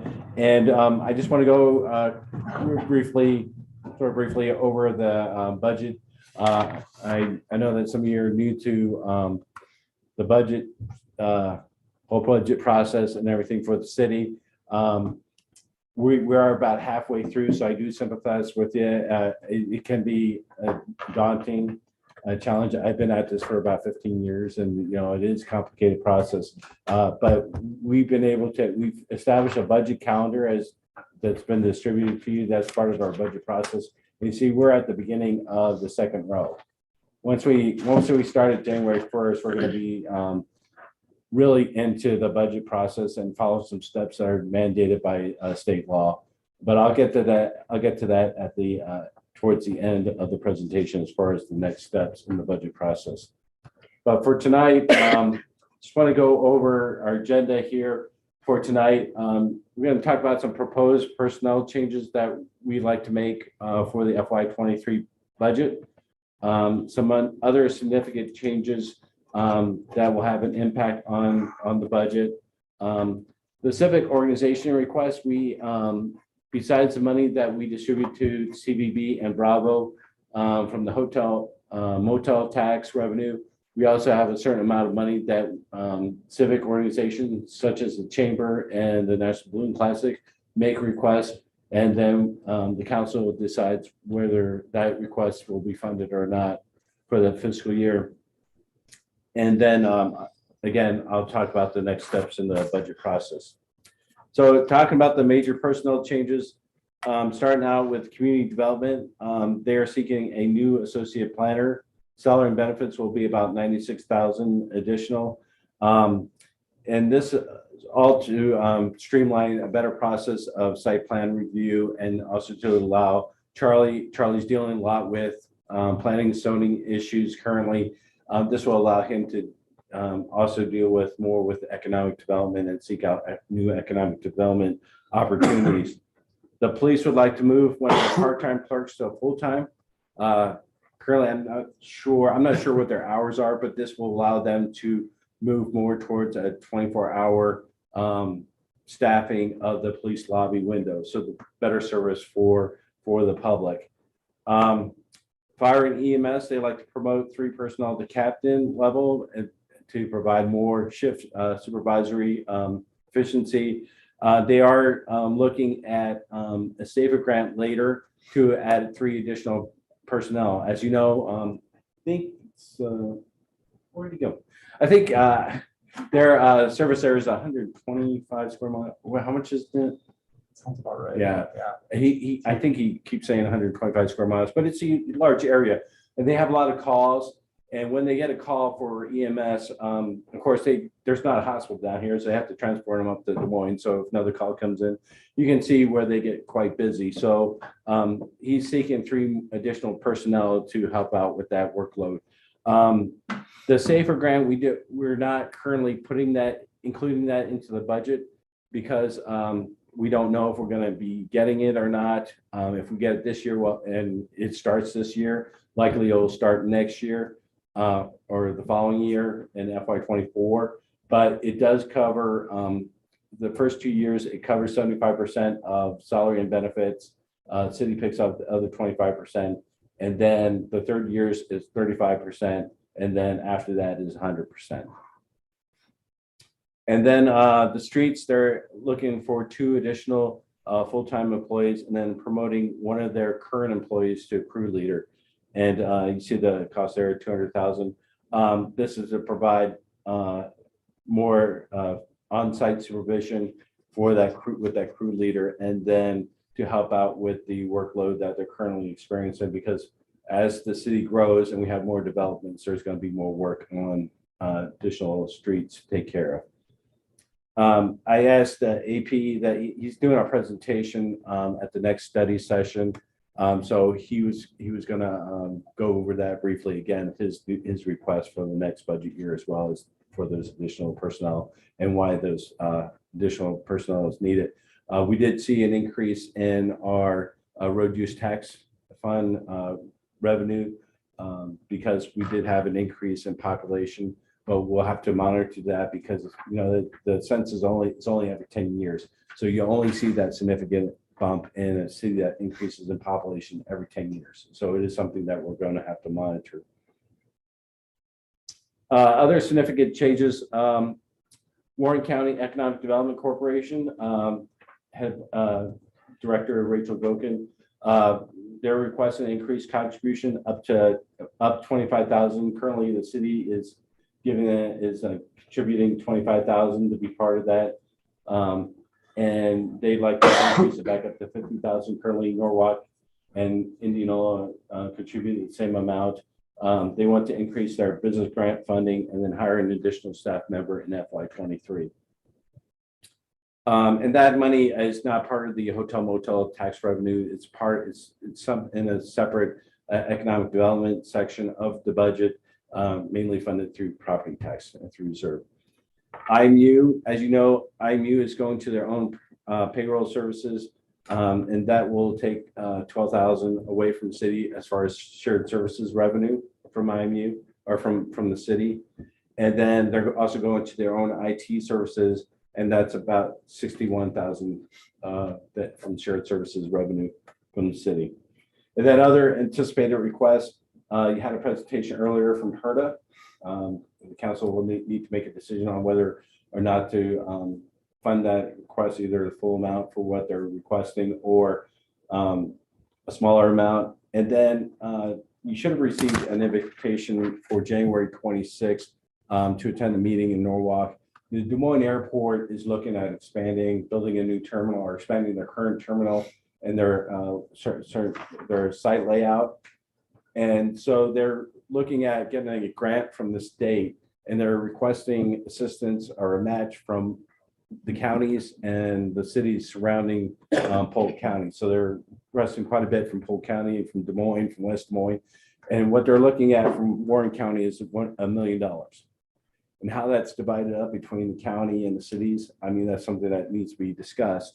Currently, you know, we were throwing things around like maybe the county picks up 500,000 and Norwalk and Indianola picks up 250,000. Then, you know, there's other cities in the county, so there'll be other divisions there.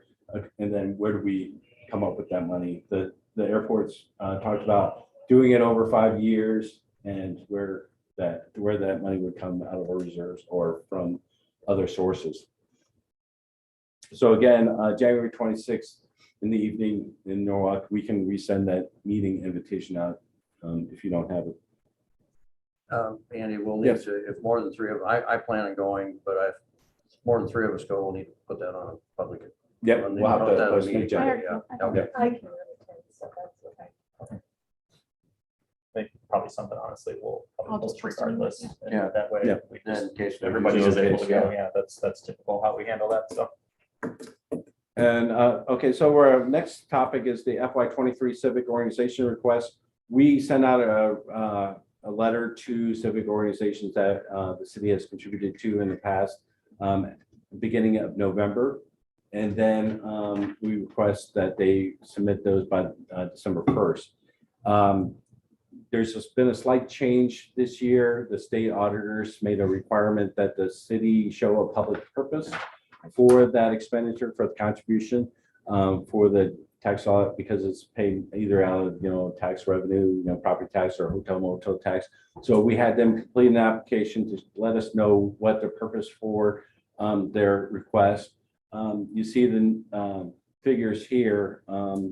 The two that were most significant were the National Balloon Classic, which went from 5,000 to 10,000. And then the chamber is going from 5,000 to 20,000.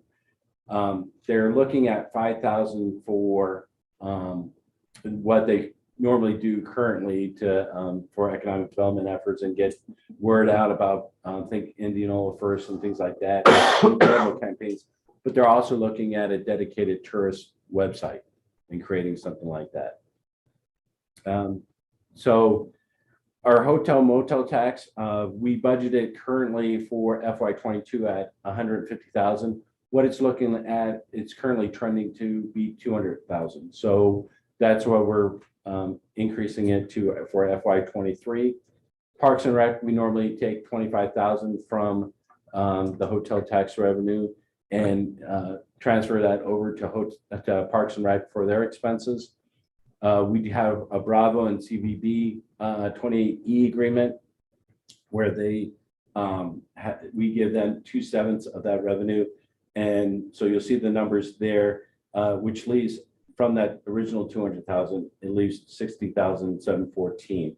And the requests that we received were slightly under 60,000. So, if council we don't have to, council doesn't have to give direction tonight, but this is part of the budget discussion that we'll have to have as far as where the council would like to go with these requests. HERD is not part, I'm sorry. No, go ahead. Go ahead. HERD is not part of your 59,000. No, it does not. It has been in the past. I mean, that's where it went under last year. And we turned it down. Doug, what do you, that 25,000, do you have a specific purpose you use that for? And how long has it been 25,000? It was zero last Yeah, year. well, because- yeah, all right. I remember that, but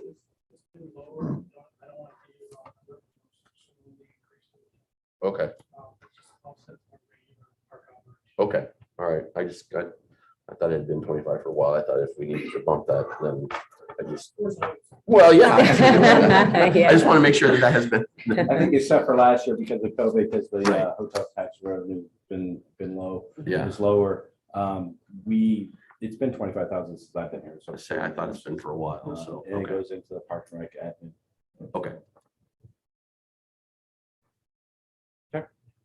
The next slide just goes over some of the reasons for when they fill out their application, the reasons for these requests. I don't need to read these all to you. I will provide this presentation to you tomorrow. We'll send this out as a PDF. But you notice that the reasons there, like I said, the chamber was a dedicated tourism website and then continued tourism support services.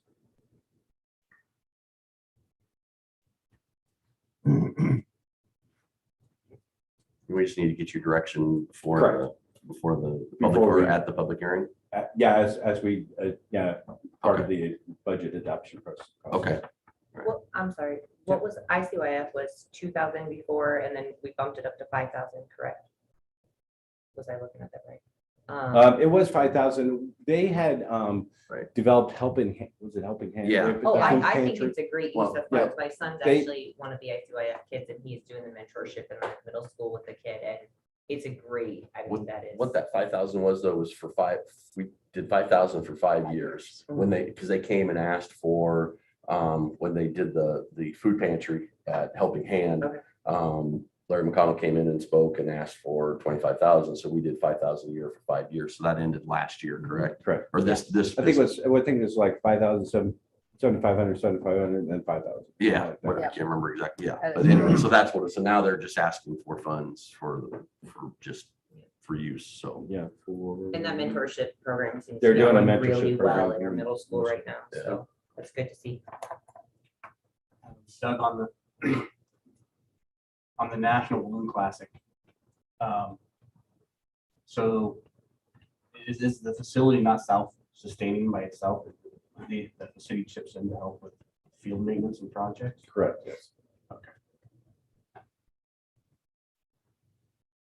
You know how much they got, like on Not Fest? No? That I am Oh, not it's sure. free. no, it's just for the.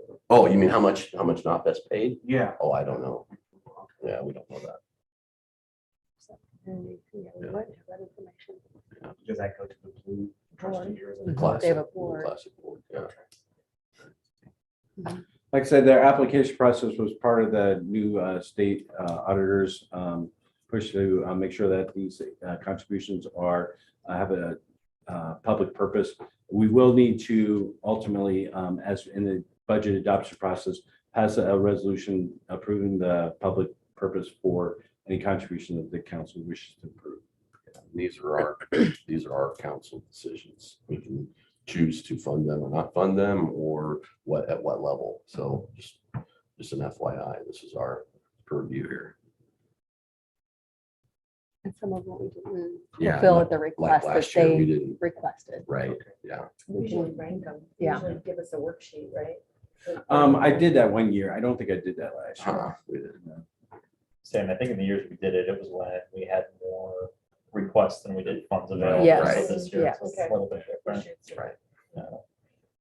Of course, If we don't, I'm sorry, Andy, if we don't use all the funds up, where do those additional funds go? So say we collect $200,000 on the hotel motel tax. And if we don't use all 200,000, where's that additional? money? it's in the general It fund. just goes back to general fund. Right. Thank you, Tony. We have a volunteer. I gave you an opening earlier, Doug. I think we'll see a new number when you come back with those final ones. Well, we haven't, we've been contributing in a deficit though. Yeah. This is the first year. that Yeah, this we- is for sure. We've got more. We're projecting that we'll be able to meet all those contributions. We have more tourism, which means more in the hotel motel tax. Correct. What, so you're saying like some of these is like 2/7? 2/7? So what Yeah. happens to the other 5? That's what we're. These That- 5/7? that- This is the That's 5/7? the other. Yeah, 5/7. the 60,000 is the 5/7 that's left over. Yep. Gotcha, okay. And then plus the 25,000. Good. So roughly What's- 85,000. 3/7 that's left over. Bravo and CBD Yeah, take 2 and 2. 2/7. Oh, yeah. 4, yeah, so Yeah. 7. I was gonna say, because I was looking at like, the Oh, number's not Bravo. matched So up. Bravo's Okay. to the- Yes. Yeah, they Bravo's each take 2/7s, 2/7. Parks- CBB's I deal better with 2/7s, decimals. 4. So kind of answer your question too, Ron. I think what you're finding is you have more construction in the community. Those folks are going to use the hotels. Obviously tourism is part of it as well. And so those things all play into it, and any special events you have. I know they were sold out for 3 or 4 days at Knot Fest, and then the State Fair. Usually City of Des Moines doesn't have enough people. We get some overflow from that. Knoxville Nationals, we get some overflow from that. So there's just some things, and I know with Doug's disc golf thing, that the hotels were full, I think, for a week. Is that right, Doug? Something like that. Yeah. I know Hotel Pommier was full for a week, and so that all plays into it. And really quick, I'll just add one thing, and Missouri Valley is opening up, helps with that as well. too. Yeah, We've got they do. Ashland out there, Mhm. hotels, and they don't pay property tax on that property, but this is just an example of how they are contributing Right. with that facility. Stay up a lot of nights. Yeah. They pretty much rent out that whole hotel, don't they? Country, and I don't know how much they're renting out, but quite a bit of it, yeah.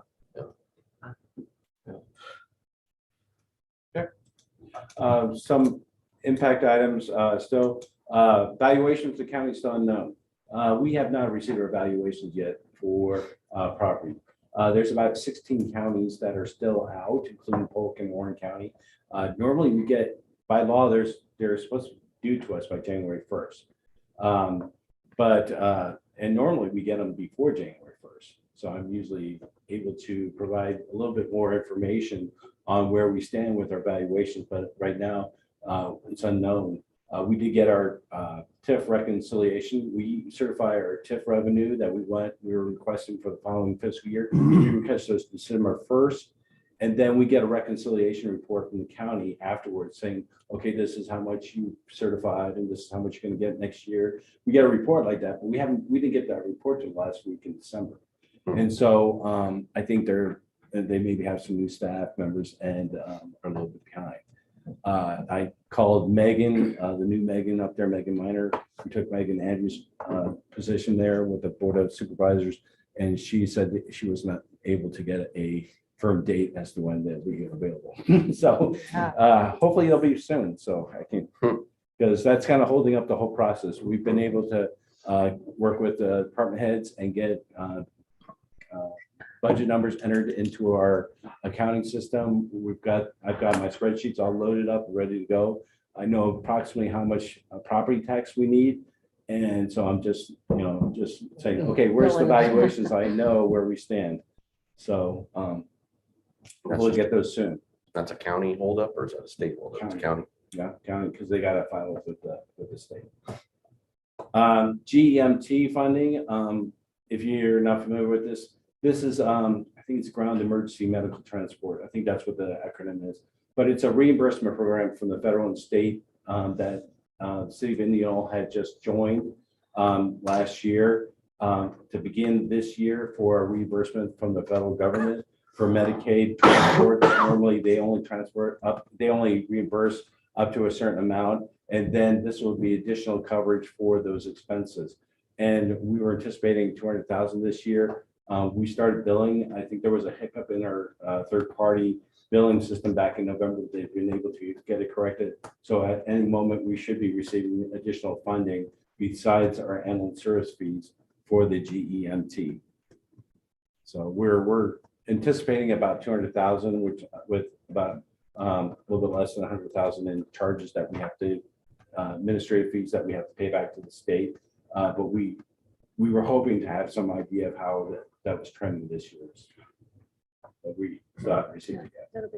And do you have any idea, and I don't want to put you on the spot here, if you don't, you can talk to us later about it, but do we have any idea what our actual reimbursement is from Medicare or Medicaid on our ambulance calls? What percentage do we actually receive? Maybe somebody else. I don't, but I think that Chief Chair probably does. Okay, can you just maybe get that out? Well, I'm curious about that. Yeah. And then our IMU franchise fees and pilot payments. I don't know if you know, franchise fees are fees that are in addition to like on gas and electric. It's a franchise fee for right-of-way maintenance and things like that. Pilot payments are payment in lieu of taxes. And this is a amount that's it's 5% and 5% electric and 3% on water. It's a payment that's made from the utilities for in lieu of taxes. They don't pay property taxes, so it's a payment into the general fund to assist with costs. We also have a pilot payment coming from our sanitary sewer as well. Currently, those we haven't seen any huge increases in pilot payments or franchise fees. We have had an increase in our Mid-American natural gas franchise fee because the council had increased that from 3% to 5%. So, and that currently is going towards street improvements. You said pilot payments for water and electric. How about fiber? Are we not getting one for? Yeah, we get franchise fees from. Oh, that's franchise fee. That helps out with the IT expenses. Gotcha. Okay. Yep. And that's 5%. We get 5% from MediaCom and then 5% from IMU Fiber. Okay. IT. Health insurance increase. Currently, we're budgeting at 10%. We don't know until renewal, and I'm not sure what the renewal will be. It's around April. So around April, we'll get a renewal. This is something that we're currently in discussions with the IMU as far as our Fund 820. We're a self-funded health insurance, fully self-funded. So we have to make sure that we can cover all the claims that are under our health insurance. Fund 820 is our health insurance fund that we've set aside money to help with those claims. When Ryan Waller got here about 6 years ago, it was going into negative. And currently we have a very healthy fund balance in that because we addressed those issues at that time. And so it's a issue that we need to have a discussion with the IMU as far as when we go to this renewal, how much do we want to, when we're looking at maximum claims, how much of those do we want to fund? Currently, we're at 60%. And do we want to only go to 50% because we have that fund balance? Maybe spend down the fund balance and down to a little bit better fund balance so that we're not covering so much of that charge. So we're using up some of that reserves. And a quick question. So are you saying that some of the IMU franchise fees goes into the 820 fund? No. Okay. It's in the general fund. No, it goes in the general fund. Franchise fees, yeah. IMU franchise fees helped out with the general fund expenses, then also police, and then that's for water and electric, and then the fiber franchise fees helped out with IT. Andy, when did we drop Norwalk in that health insurance thing? In our health insurance pool, you know, we were partnered with Norwalk in funding our health insurance at one time. I'm not sure. Okay. That'd be something we'll have to look into, try to find the history of it. I really don't know. Okay. Because when we decided to self-fund, we asked, we asked a couple of different governmental entities, and then I think we were with Norwalk and created that pool. And I don't know what happened to that, so my memory could be a little fuzzy. So We'll take a look into it. oh, thank you. Yeah. And then our final possible impact item is annual utility fee increases. We haven't heard of any electric or water increase, but we'll keep on top of that and check with them. So next steps, we're doing the update presentation tonight. Hopefully we're updating the valuations and finalize the proposed budget here very shortly. We do part of the budget process that we have on the calendar and that we've done in the previous years. We have during the last week in January, we will meet with council members and the mayor to go over any kind of like your orientation session to discuss the budget and any questions that you have as we finalize it, and then have a budget presentation on that first meeting in February to present the proposed budget, not only again to you all, but also to the public. And this is something that during that last week, we can arrange for, the meetings, kind of like the orientation session, however you'd like to handle that. So what you're saying is the budget briefings are redone again and for the public in the budget presentation, is that right? Well, it's mainly so that we can answer any questions that you have on that and have a more lengthy discussion outside of the council meeting on the budget.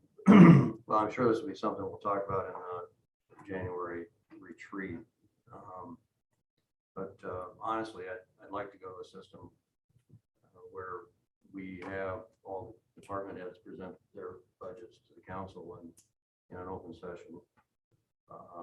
We used to do that years ago, and I always thought it was a great way to get to know not only the intricacies of each department and what they needed, even though you're presenting it here, but I think it gives us an opportunity to really ask a lot of deep questions to those folks because they have the answers. Yeah, I mean, one of the ideas, and again, you can discuss this more at your retreat and things like that with the new next city manager. One of the ideas that Ryan and I kicked around was to have regular study sessions where we had those departments come over the course of the year to talk about the departments, what's going on in their departments, and what they would need to have in the future budget years coming up, sort of like that. Instead of having something that it takes several hours to do at one time, having that over several study sessions during the year.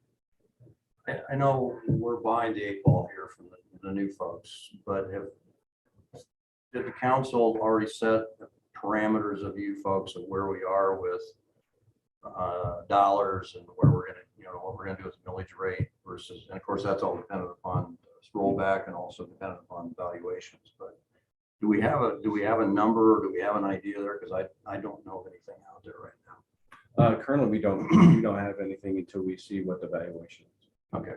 I mean, I have an idea of the total property tax dollars. But, sure. Until we get the valuations and put that into the formula, we don't know where that levy rate is currently. That's kind of what those budget briefings are.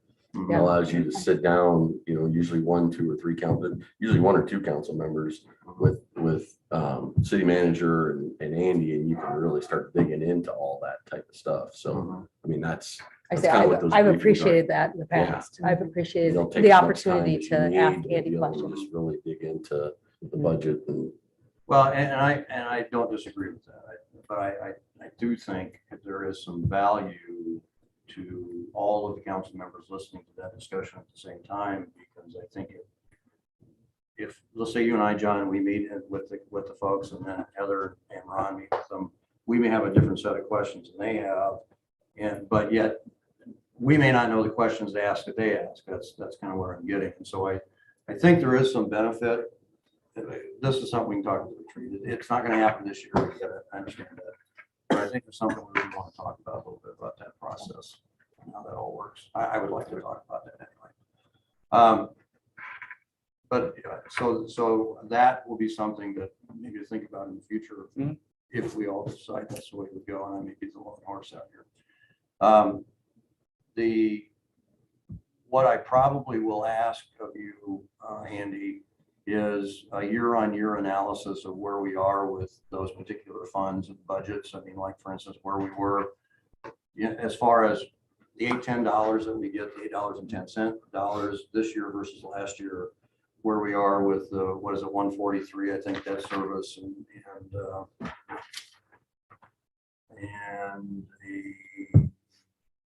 Employee benefit. yeah, the employee benefits, what is, what, $5.07. So I'll ask you where we are with year on year on those, because that's really the only good way that we get a chance to see what's happening with those numbers. Just an FYI, so you're prepared. And I think that when you see Andy's presentation, I think you'll be impressed. He really does do a really great job of being thorough. So maybe see the presentation first and then see if there's questions. I think that it's been very thoughtful and very full. I mean, full coverage. So well, and I think, I know from perspectives that there's different opinions here about what we do with the budget, what we do with the tax dollars, and how we spend those tax dollars. So that's why I think somewhere along the line in that retreat that we do too, we're going to have to talk about that so we can kind of come to a consensus. We're not, Again, our budget presentation, next budget presentation will be February 7th. At that time, we also asked the council to set the hearing for the maximum property tax dollars. And this might be something that we're alluding to there, Steve. This is something that the state legislators put into place a few years ago. We've gone through a couple of years of this now. It's an additional public hearing that's held before we can set the hearing for the final budget adoption. It is a form, and I can go through the form later with you. As far as it mainly has 3 different columns.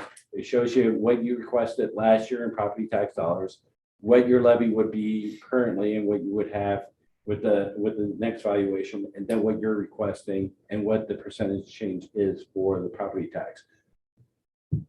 For the property tax dollars, and this is just for the 810, the employee benefits, and the property taxes. It doesn't include the debt service levy. And what this does is it's a resolution that sets the maximum property tax dollars that you're requesting. So that's, you can't go above that later on when you adopt your final budget. And so once that hearing is done on February 22nd, then the council will then set the public hearing for the final adoption of the budget. And we're looking at around March 14th. We know that spring break, so it might be a little bit of flexibility with that date. But the budget hearing and adoption is planned for March 14th. And then the budget needs to be to the state, needs to be filed with the state by March 31st.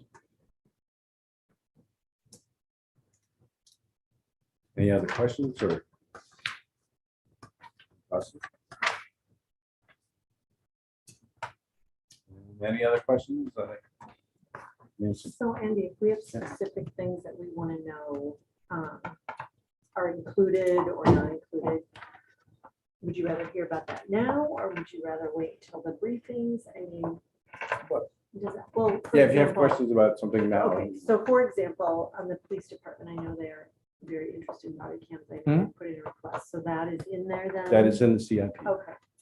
And then the library is in great need of repair. If we, or a plan, something.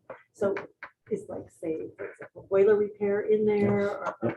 We did go over you'll see in the top line there, we did go through the CIP process, and we have a CIP that goes out 5 years. It's out to FY27. So some of that's in there. The body worn cameras are, I think they're over 4 or 5 years, a certain amount payable each year. And then there's repairs to the library. I believe this year is the boiler. Yes, the boilers this year, and then there's other repairs that take place over the next few years. Okay, so we're addressing some of that. So I'm sorry. I just said. Go ahead, no, go ahead. Okay, so then a couple, I guess actually just one other council member and I discussed, and he actually made the suggestion, because code enforcement is such an issue along 92 West and Ward 3, Ward 4. Christine and I talked about this extensively. And actually Bob was the one who suggested, and I thought it was a really good idea. So I'm just gonna put it out there. I don't know what the cost would be. I guess I'd like to know what the cost would be before I would even, make the request or the recommendation. But summer interns, maybe 2 summer college student interns, bicycles, laptop, I'm not sure what would be involved that could, do some reporting and then spreadsheeting and then, letters, automated letters to do some of that, to take some of the heavy lifting off of. I think some of that whole process might be something that, like in the strategic planning session, to discuss, and also with the next city manager as far as their process. All right, Do some of that extra code enforcement. all right, I'll wait with that then. Did you have anything else? Oh, a couple other things, but maybe it's better to wait till it's strategic. Okay, Or- well, I was just gonna ask on the body cameras and follow up on Gwen's question. So we would be able to fully buy every officer on a shift body camera, then is that how that, this year? Yes, That's a critical part of and it. it's payable over 5 years. Right. Okay, so that'd be part of the contract with the provider then, is that what that is? Yes. So it's kind of like you lease them for 5 years and then they're yours or something like that, I get you. All right. Any questions? Well, thank you. We'll be Thank in you. touch during this whole process and let you know when we're going to set up for our budget briefings. Thank you.